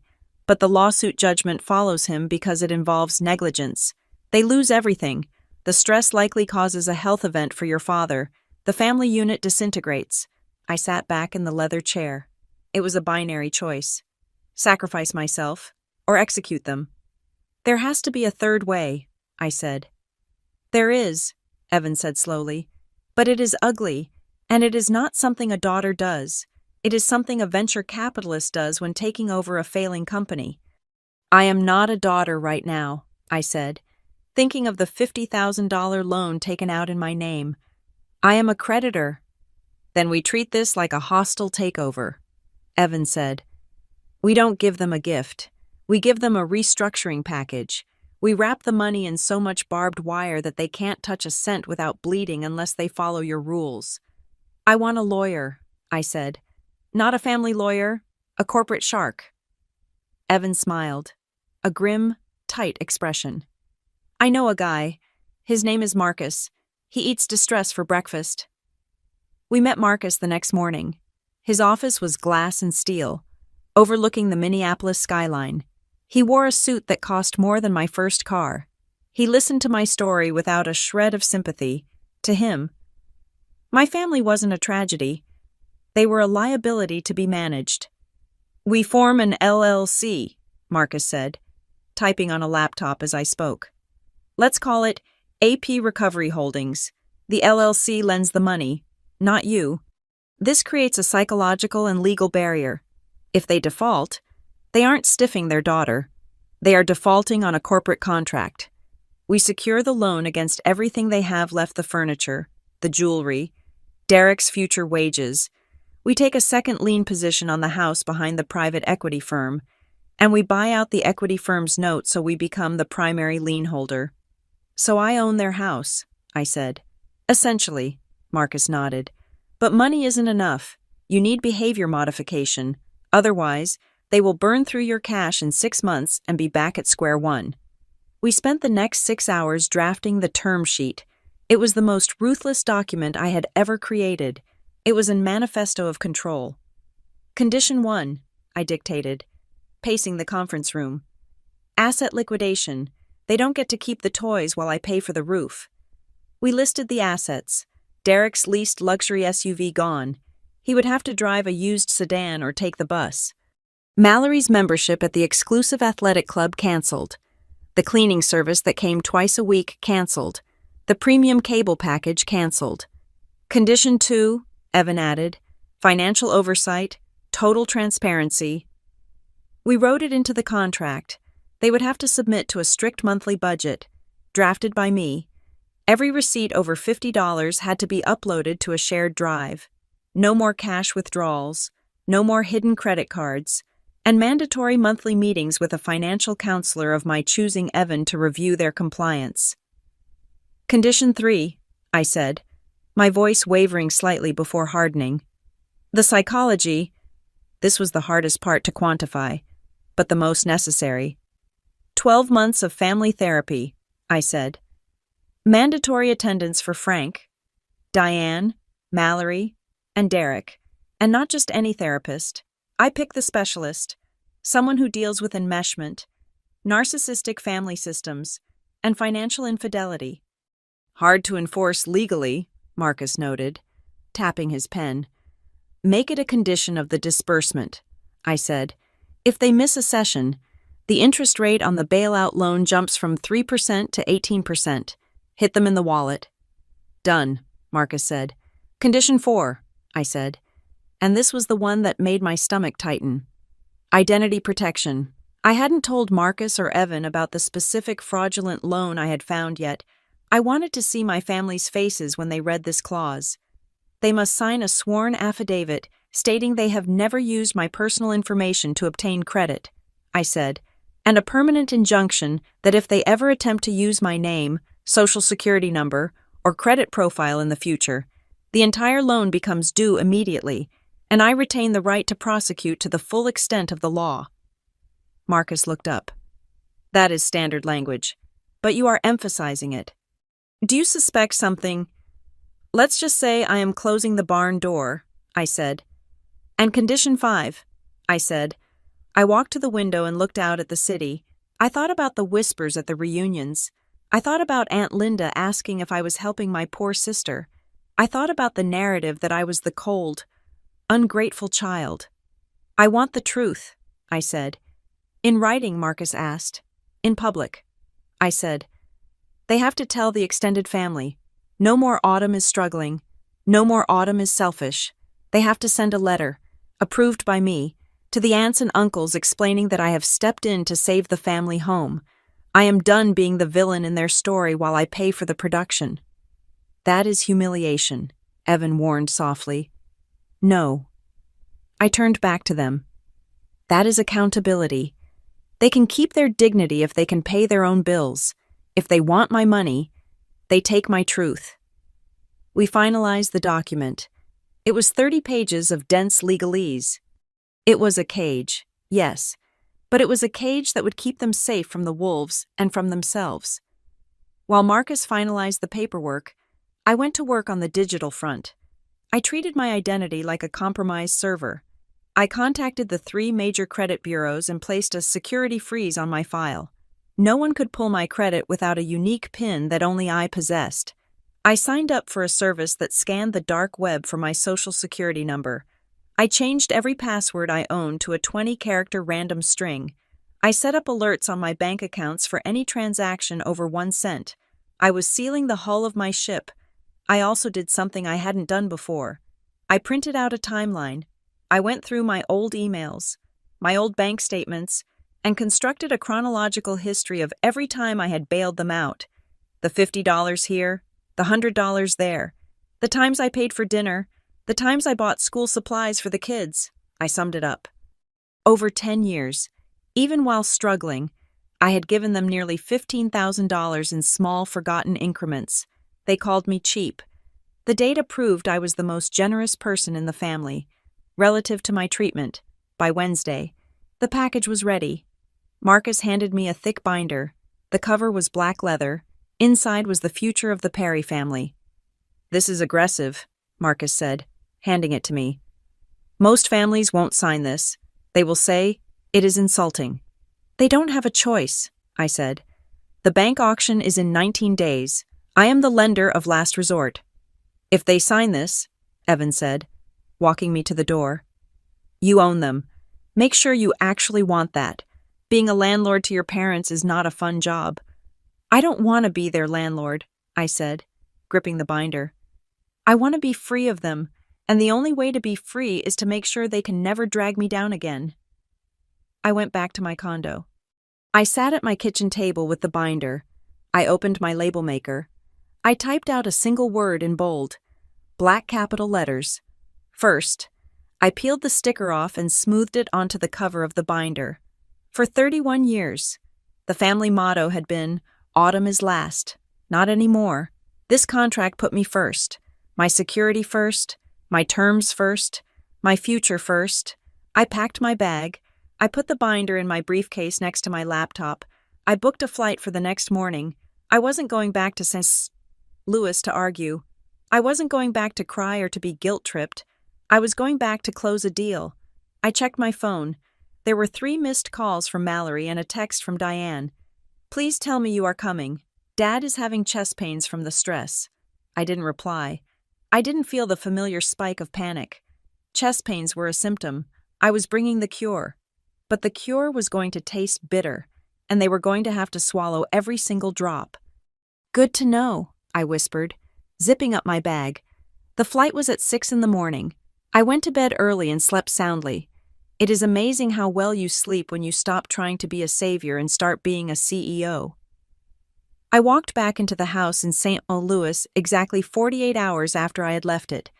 But the dynamic had shifted tectonically. This time, I did not come alone. Evan walked beside me. He wore a charcoal gray suit that was tailored to intimidate. He carried a leather briefcase that matched mine. We did not look like family members coming for Sunday dinner. We looked like auditors arriving to seize a non-compliant branch office. When I unlocked the front door, the air in the house was stagnant, heavy with the smell of old anxiety and untouched leftovers. My parents, Mallory, and Derek were exactly where I had left them, sitting around the dining room table, surrounded by the debris of their financial collapse. It was as if they had been frozen in amber, waiting for the thaw of my money to release them. Diane looked up first. Her face lit up with a relief that was painful to watch. It was the look of a drowning swimmer spotting a lifeboat. She stood up, knocking her knee against the table leg. "Autumn!" she cried out, rushing toward me with her arms open. "Oh, thank God. I knew you would come back. I told Frank. She just needs a moment. But she is a good girl. She won't abandon us." I did not step into her hug. I stopped 3 feet away.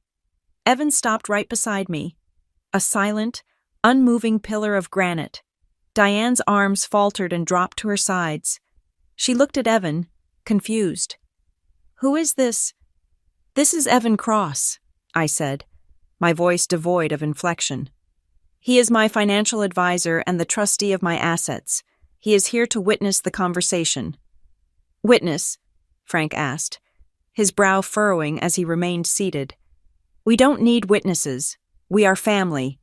Why do you need a stranger here to talk to your parents?" "Because this isn't a family conversation, Dad," I said, walking past Diane to the table. "This is a business transaction, and I don't do business without counsel." I took my seat at the head of the table, Frank's usual spot, but he had slumped into a side chair near Mallory. I placed my briefcase on the table. Evan took the seat to my right. He did not speak. He simply opened a notepad and clicked a silver pen. The sound echoed like a gunshot in the quiet room. Mallory looked terrible. Her eyes were swollen, her nose red. She was wearing one of Derek's oversized hoodies, looking small and defenseless. It was a pose that had worked on me for 30 years. Today, it just looked like bad acting. "Did you get the money?" Derek asked. His voice was rough, desperate. He didn't care about Evan. He didn't care about the tension. He just wanted the check. "I have the money," I said. A collective exhale went through the room. Frank sat up straighter. Diane smiled. A nervous, twitchy expression. "Oh, that is wonderful," Diane breathed. "I knew it. I knew you had it saved away. You were always so thrifty." "I am not thrifty, Mom," I said. "I am wealthy." I reached into my briefcase and pulled out a single sheet of paper. It was a summary of my net worth: the condo in Bloomington, the duplex in St. Paul, the brokerage accounts, the last place fund.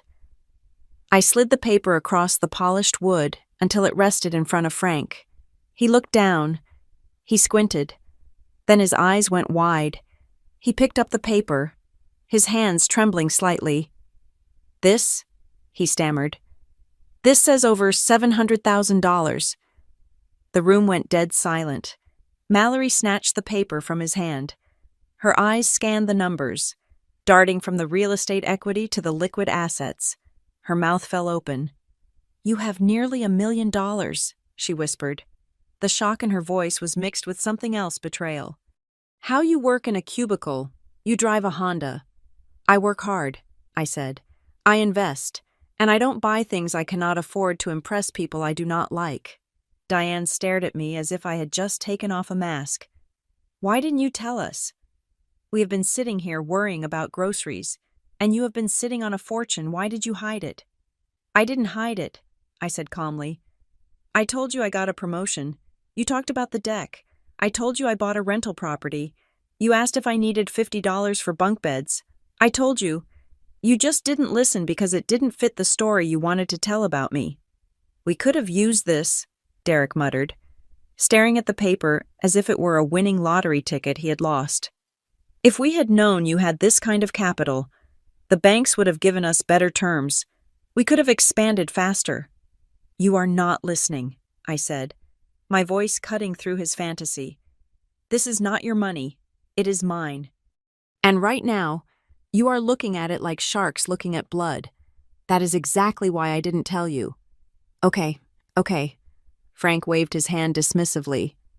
"The point is, the money is there. We can clear the arrears on the house, pay off the lawsuit, and get the IRS off our backs. We can fix this today." He reached for the paper as if to file it away. "No," I said. I reached into my briefcase again. I pulled out the black binder with the word "First" labeled on the cover. It landed on the table with a heavy thud. "What is that?" Mallory asked, eyeing the black leather warily.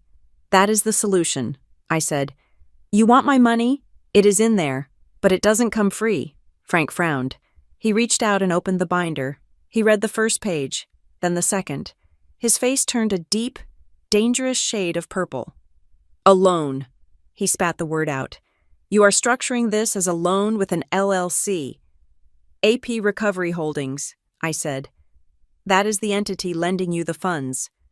"And an interest rate," Frank shouted, slamming his hand on the page. 3%.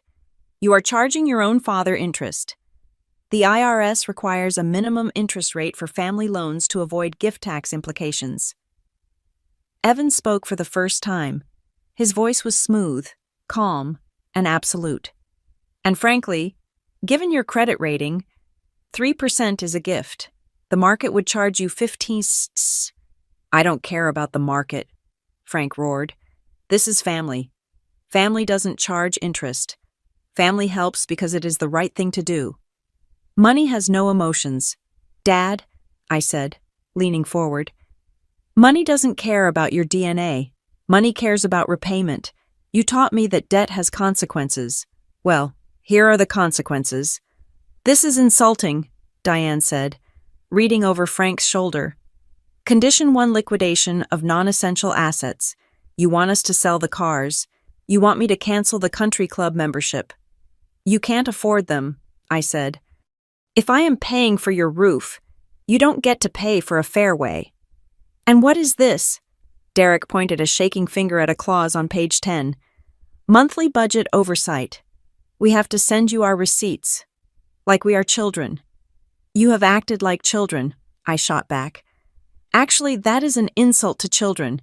My niece and nephew understand that if they spend their allowance, it is gone. You four seem to think that if you spend your allowance, you just rob the piggy bank of the person sitting next to you. We didn't rob anyone, Mallory cried out. Tears began to stream down her face. We made mistakes. We were trying to build a future. How can you be so cold? Autumn, I am your sister. I let you hold my babies when they were born. We are blood. Blood is biology, I said. Solvency is math. You are heartless, Mallory sobbed. You are enjoying this. You are enjoying seeing us beg. I am not enjoying this, I said, and for the first time, my voice trembled with rage. I hate this. I hate that I have to treat my parents like delinquent tenants. I hate that I have to hire a lawyer to protect myself from my own sister. But you made this necessary. You drained the accounts. You ignored the warnings. You mortgaged the house I grew up in without telling me. You created this reality. Mallory, I am just living in it.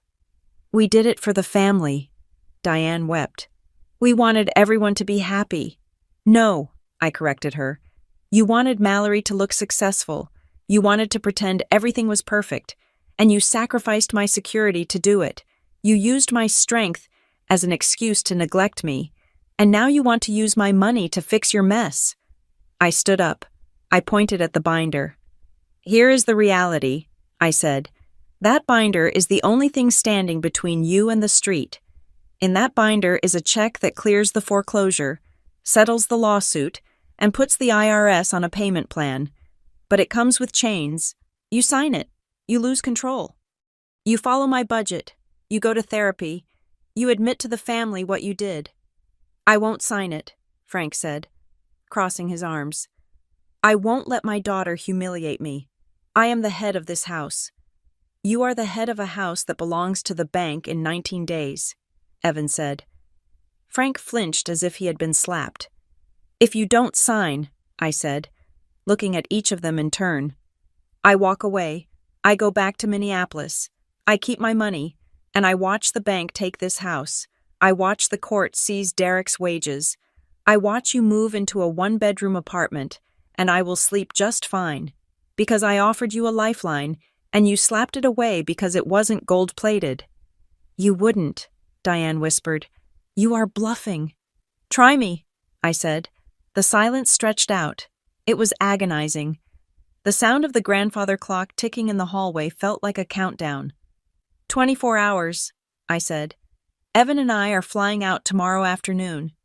If that document isn't signed, notarized, and in my hands by noon tomorrow, the offer is rescinded, permanently. I motioned for Evan to pack up. He closed his notebook with a snap. One more thing, I said, pausing as I zipped up my bag. I looked at Mallory. I looked at her directly in the eyes. I let the silence hang there for 5 seconds, 10 seconds, until she started to squirm in her chair. What, she asked, her voice trembling. We ran a credit sweep, I said softly. Standard procedure for a loan of this size, just to make sure there were no hidden liabilities. Mallory went pale. Not just white, but a sickly, translucent gray. Her eyes darted to Derek, then back to me. And, Frank asked, oblivious to the shift in the air. We told you everything. The gym, the house, the cards. I am sure you did. Dad, I said, never taking my eyes off Mallory. But if I find out that there is anything else, anything that involves my name attached to a debt I didn't authorize, this conversation changes. It stops being a negotiation about a loan, and it starts being a conversation with the district attorney. The room seemed to drop 20 degrees. What do you mean? Diane asked, looking between us. Autumn, you are scaring me. Ask Mallory, I said. I didn't wait for an answer. I turned and walked toward the door, my heels clicking on the hardwood floor. Evan followed. 24 hours, I called back over my shoulder without stopping. Tick-tock. We walked out into the cool evening air. I got into the rental car and let out a breath I felt I had been holding since I was 16 years old. That was brutal, Evan said quietly as he buckled his seatbelt. It was necessary, I said. My hands were shaking on the steering wheel, but not from fear, from the adrenaline of finally standing up. Do you think they will sign? Evan asked. They have no choice, I said, starting the engine. They want the money more than they want their pride. But Mallory, did you see her face? I saw it. Evan nodded. She looked like someone who just realized the walls have ears. She knows, I said, pulling out of the driveway. She knows that I know. And tonight, while Frank and Diane are arguing about the budget, Mallory is going to be wondering if she looks good in an orange jumpsuit. I drove away from the house, leaving the binder on the table like a loaded gun. It was up to them whether they wanted to use it to defend themselves or shoot themselves in the foot. Either way, I was done being the target. The deadline arrived at noon on a Tuesday. The sun was high and bright over St. Louis, casting sharp, unforgiving shadows through the windows of the dining room. I sat at the head of the table, my hands folded on top of the black binder. Evan stood by the window, checking his watch.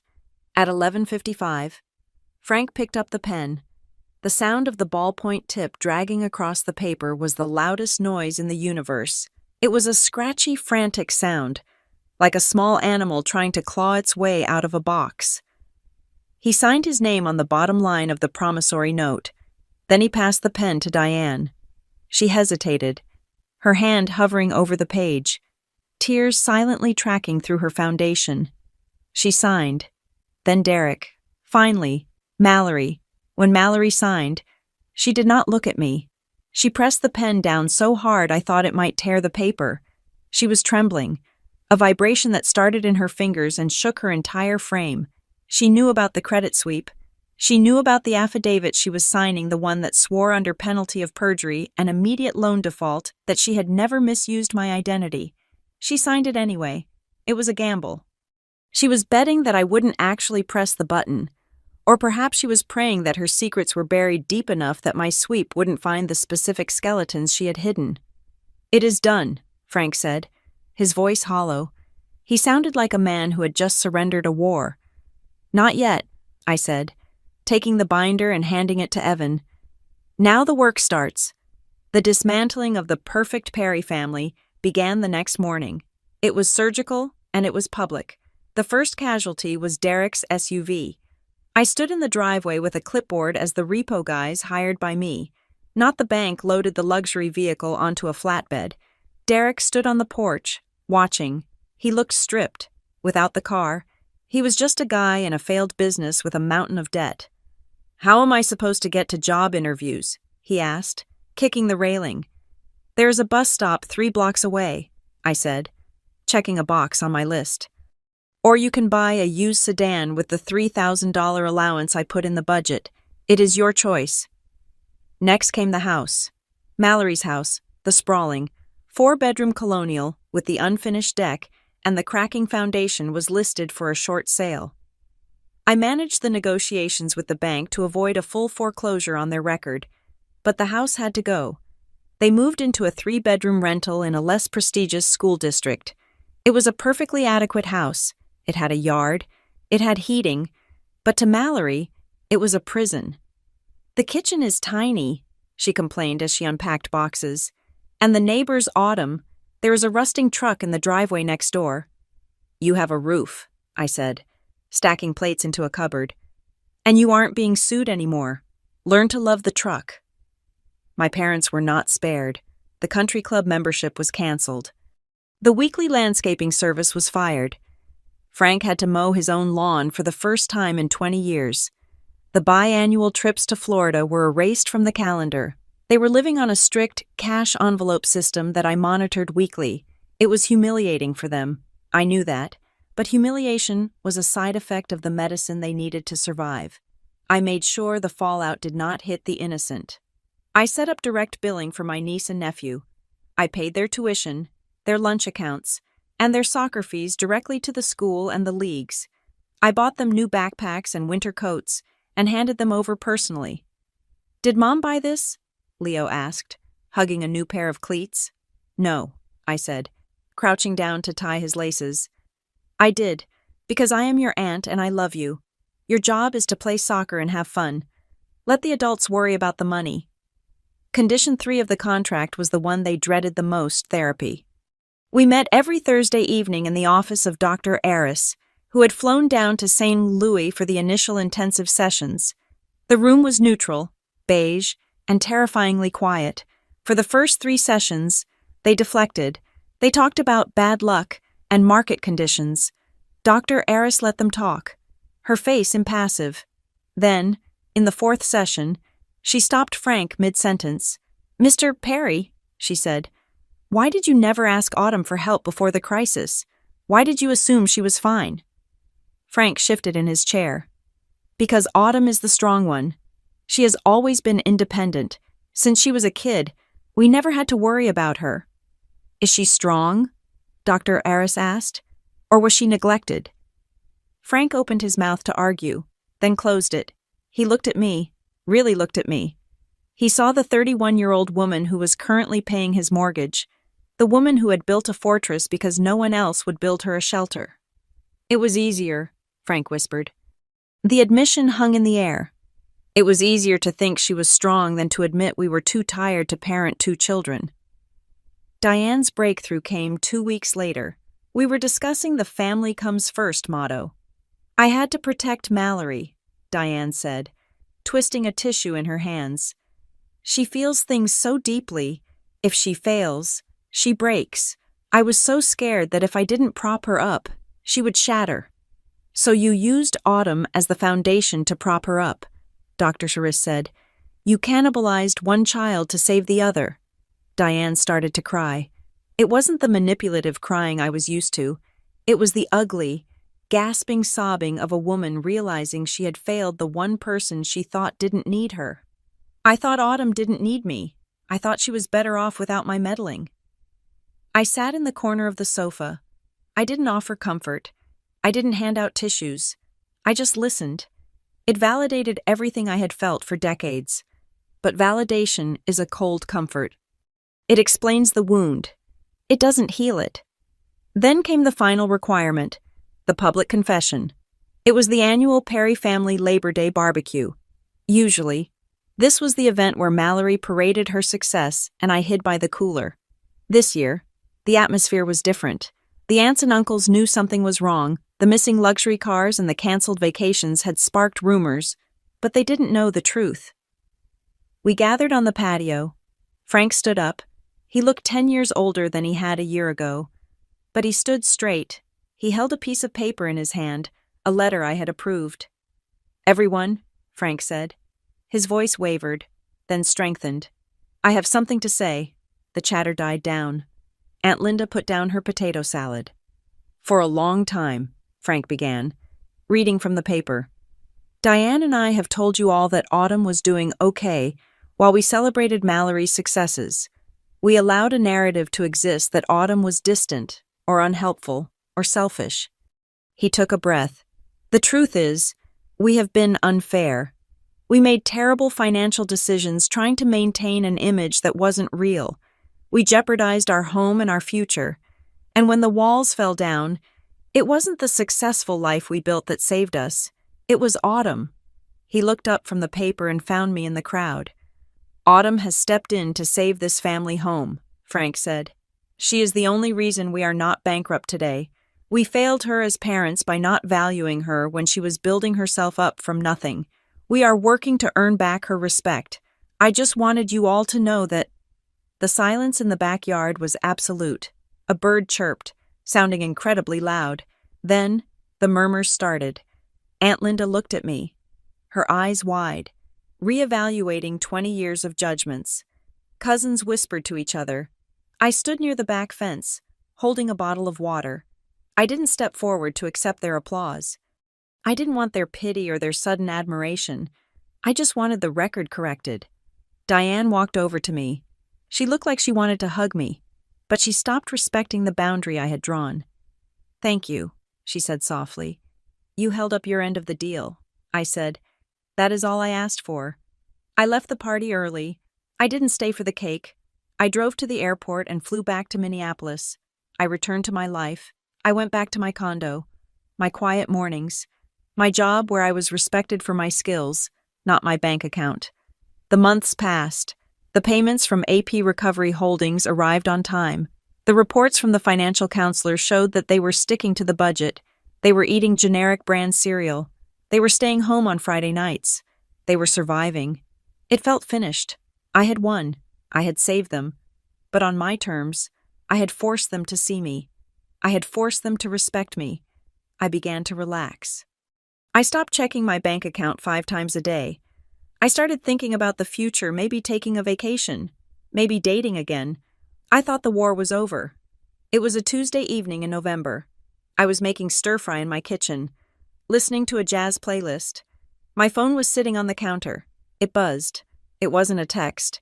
It was a specific, jarring alert tone that I had set up for one app, only my credit monitoring service. I froze.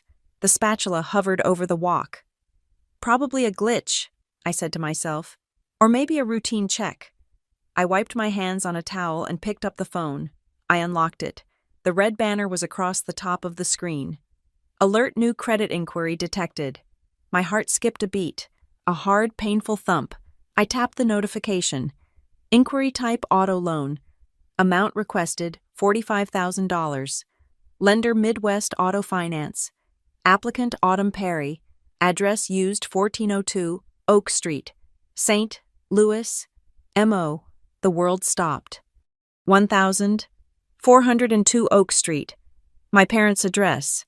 The address I had strictly, legally forbidden them from using. The address that was currently being saved by my money. I stared at the screen. The date of the inquiry was today. 3 hours ago. Someone had walked into a car dealership. Someone had picked out a $45,000 car, and someone had handed over a social security number that belonged to me. Assuming that I wouldn't notice, or that I would be too family-oriented to prosecute. They hadn't learned. The therapy, the humiliation, the contract, the tears, it was all performance art.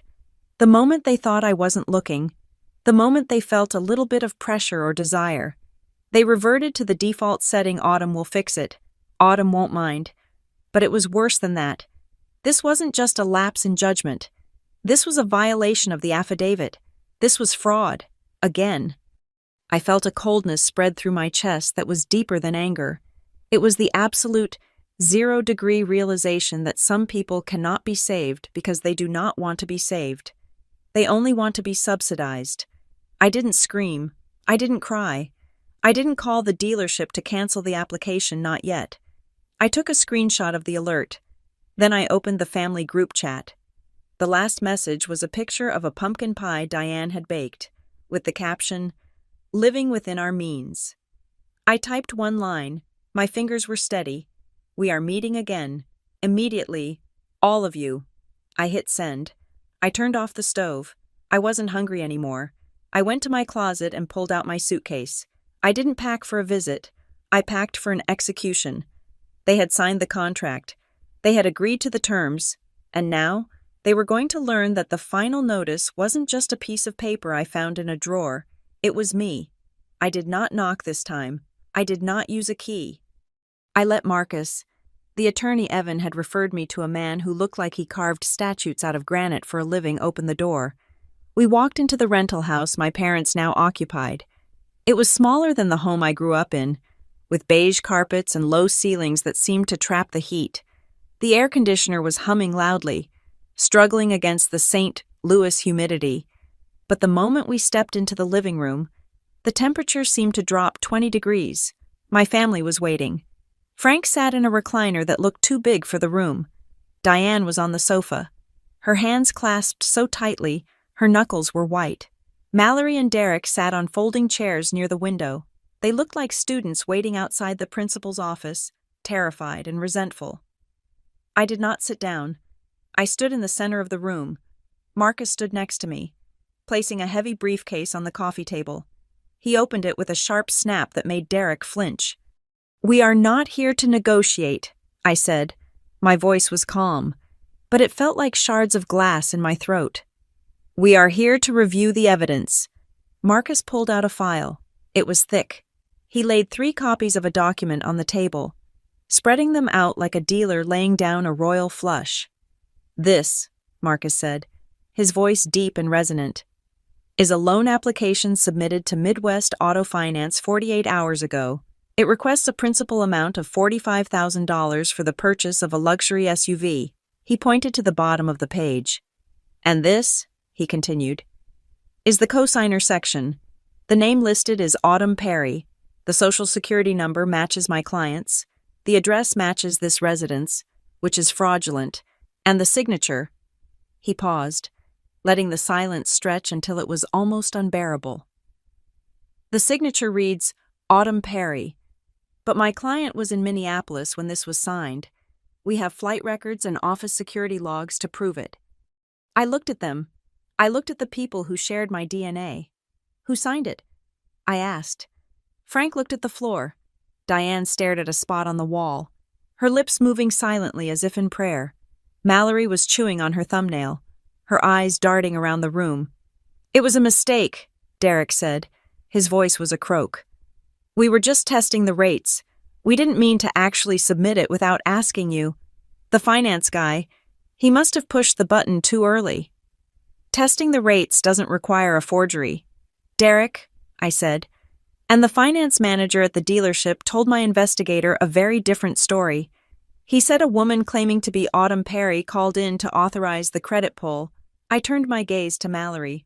"Did you pretend to be me?" I asked. "I didn't," Mallory shouted, jumping up. "I didn't call anyone. You are always blaming me." "Sit down," Marcus said. It wasn't a suggestion. Mallory sat. "It wasn't Mallory," a quiet voice said from the sofa. We all turned. It was Diane, my mother, the woman who had baked cakes for Mallory and bought generic for me, the woman who had told me I was the strong one. "It was me," she whispered. Frank closed his eyes. Mallory gasped.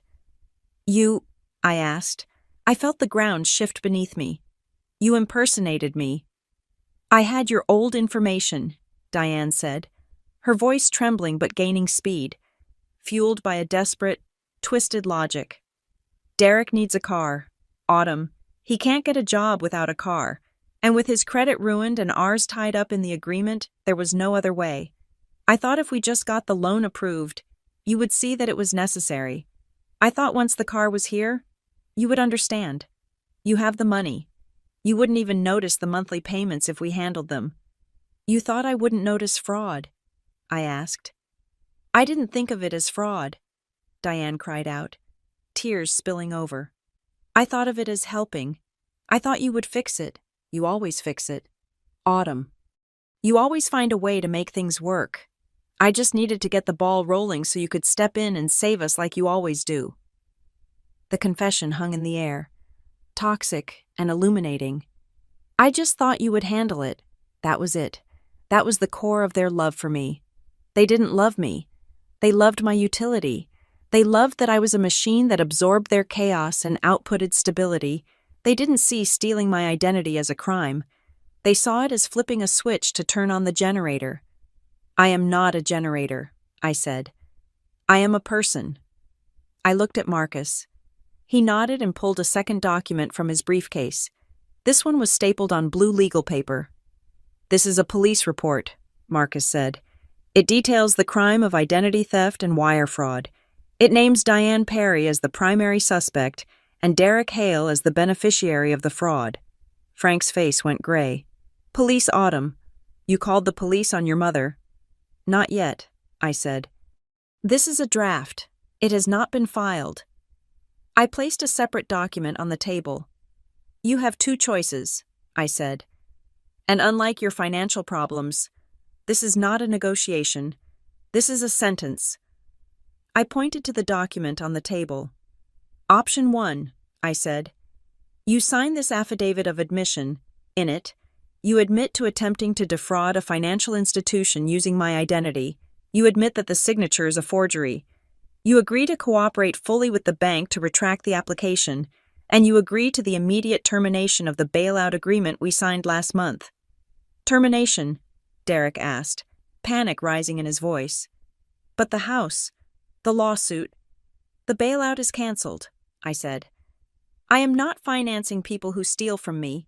The money stops today. You figure out the foreclosure. You figure out the lawsuit. You figure out the IRS. And option 2, Frank asked, his voice barely a whisper.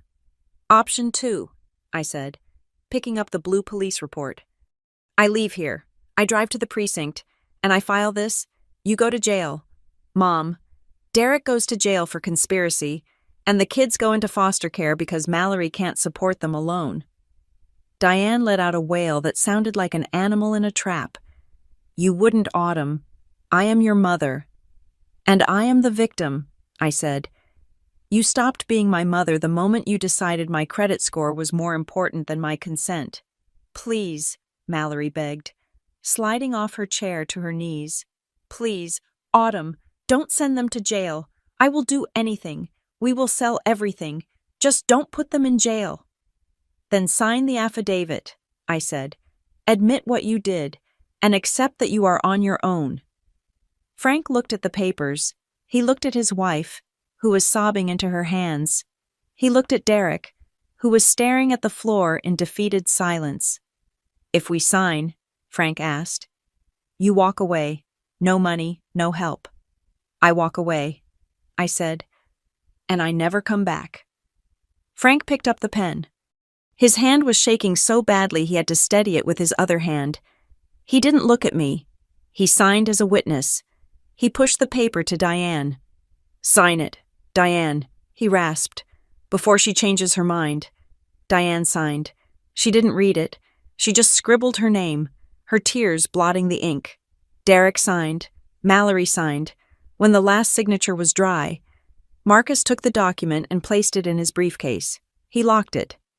The bank has already been notified of the fraud alert, Marcus said professionally. This affidavit will be sent to their legal department to close the inquiry. You will likely be blacklisted from lending with them in the future. I looked at them one last time. They sat in the ruins of their own making. The rental house was silent. There were no more secrets, no more pretenses. They were broke, they were exposed, and they were alone. Mallory looked up at me. Her eyes were red, but the entitlement was gone. In its place was fear. She finally understood. The safety net was gone. The ground was hard, and she was going to hit it. What do we do now? She whispered. You survive, I said. Or you don't. That is up to you. I turned to leave. My hand was on the doorknob when Frank spoke. We just wanted the family to be first, he said. It was a weak, pathetic justification.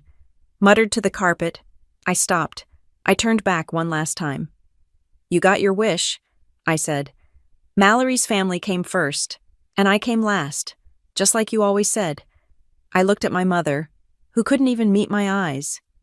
You told me once that I was always last, and I said, good to know. I reminded her. Well, today, I have a new answer. I straightened my jacket. I felt light, weightless. It is good to know that I finally chose me first. I opened the door and walked out into the sunlight. I didn't look back at the house. I didn't look back at the driveway where the repo truck had been. I got into the car with Marcus and we drove away. I kept my promise to the innocent. I set up a trust for Leo and Sophie, the last place fund. It was ironic, really. The money I had saved because I was put last would now ensure that the next generation wouldn't be, it was locked tight. It could only be used for education, monitored by a third-party trustee. Mallory and Derek couldn't touch a cent of it. As for me, I went back to Minneapolis. I bought a new coat for the winter cashmere. Expensive, warm. I booked a trip to Italy for 3 weeks. I started dating a man who asked me what I wanted for dinner and actually listened to the answer. I lost a family. Yes. But I found myself, and looking at the balance sheet of my life, I knew it was the most profitable trade I had ever made. Thank you so much for listening to my story. Please comment below and let me know where you are tuning in from. I would love to connect and hear your thoughts. Don't forget to subscribe to the Maya Revenge Stories channel, like this video, and hit that hype button so this story can be heard by even more people.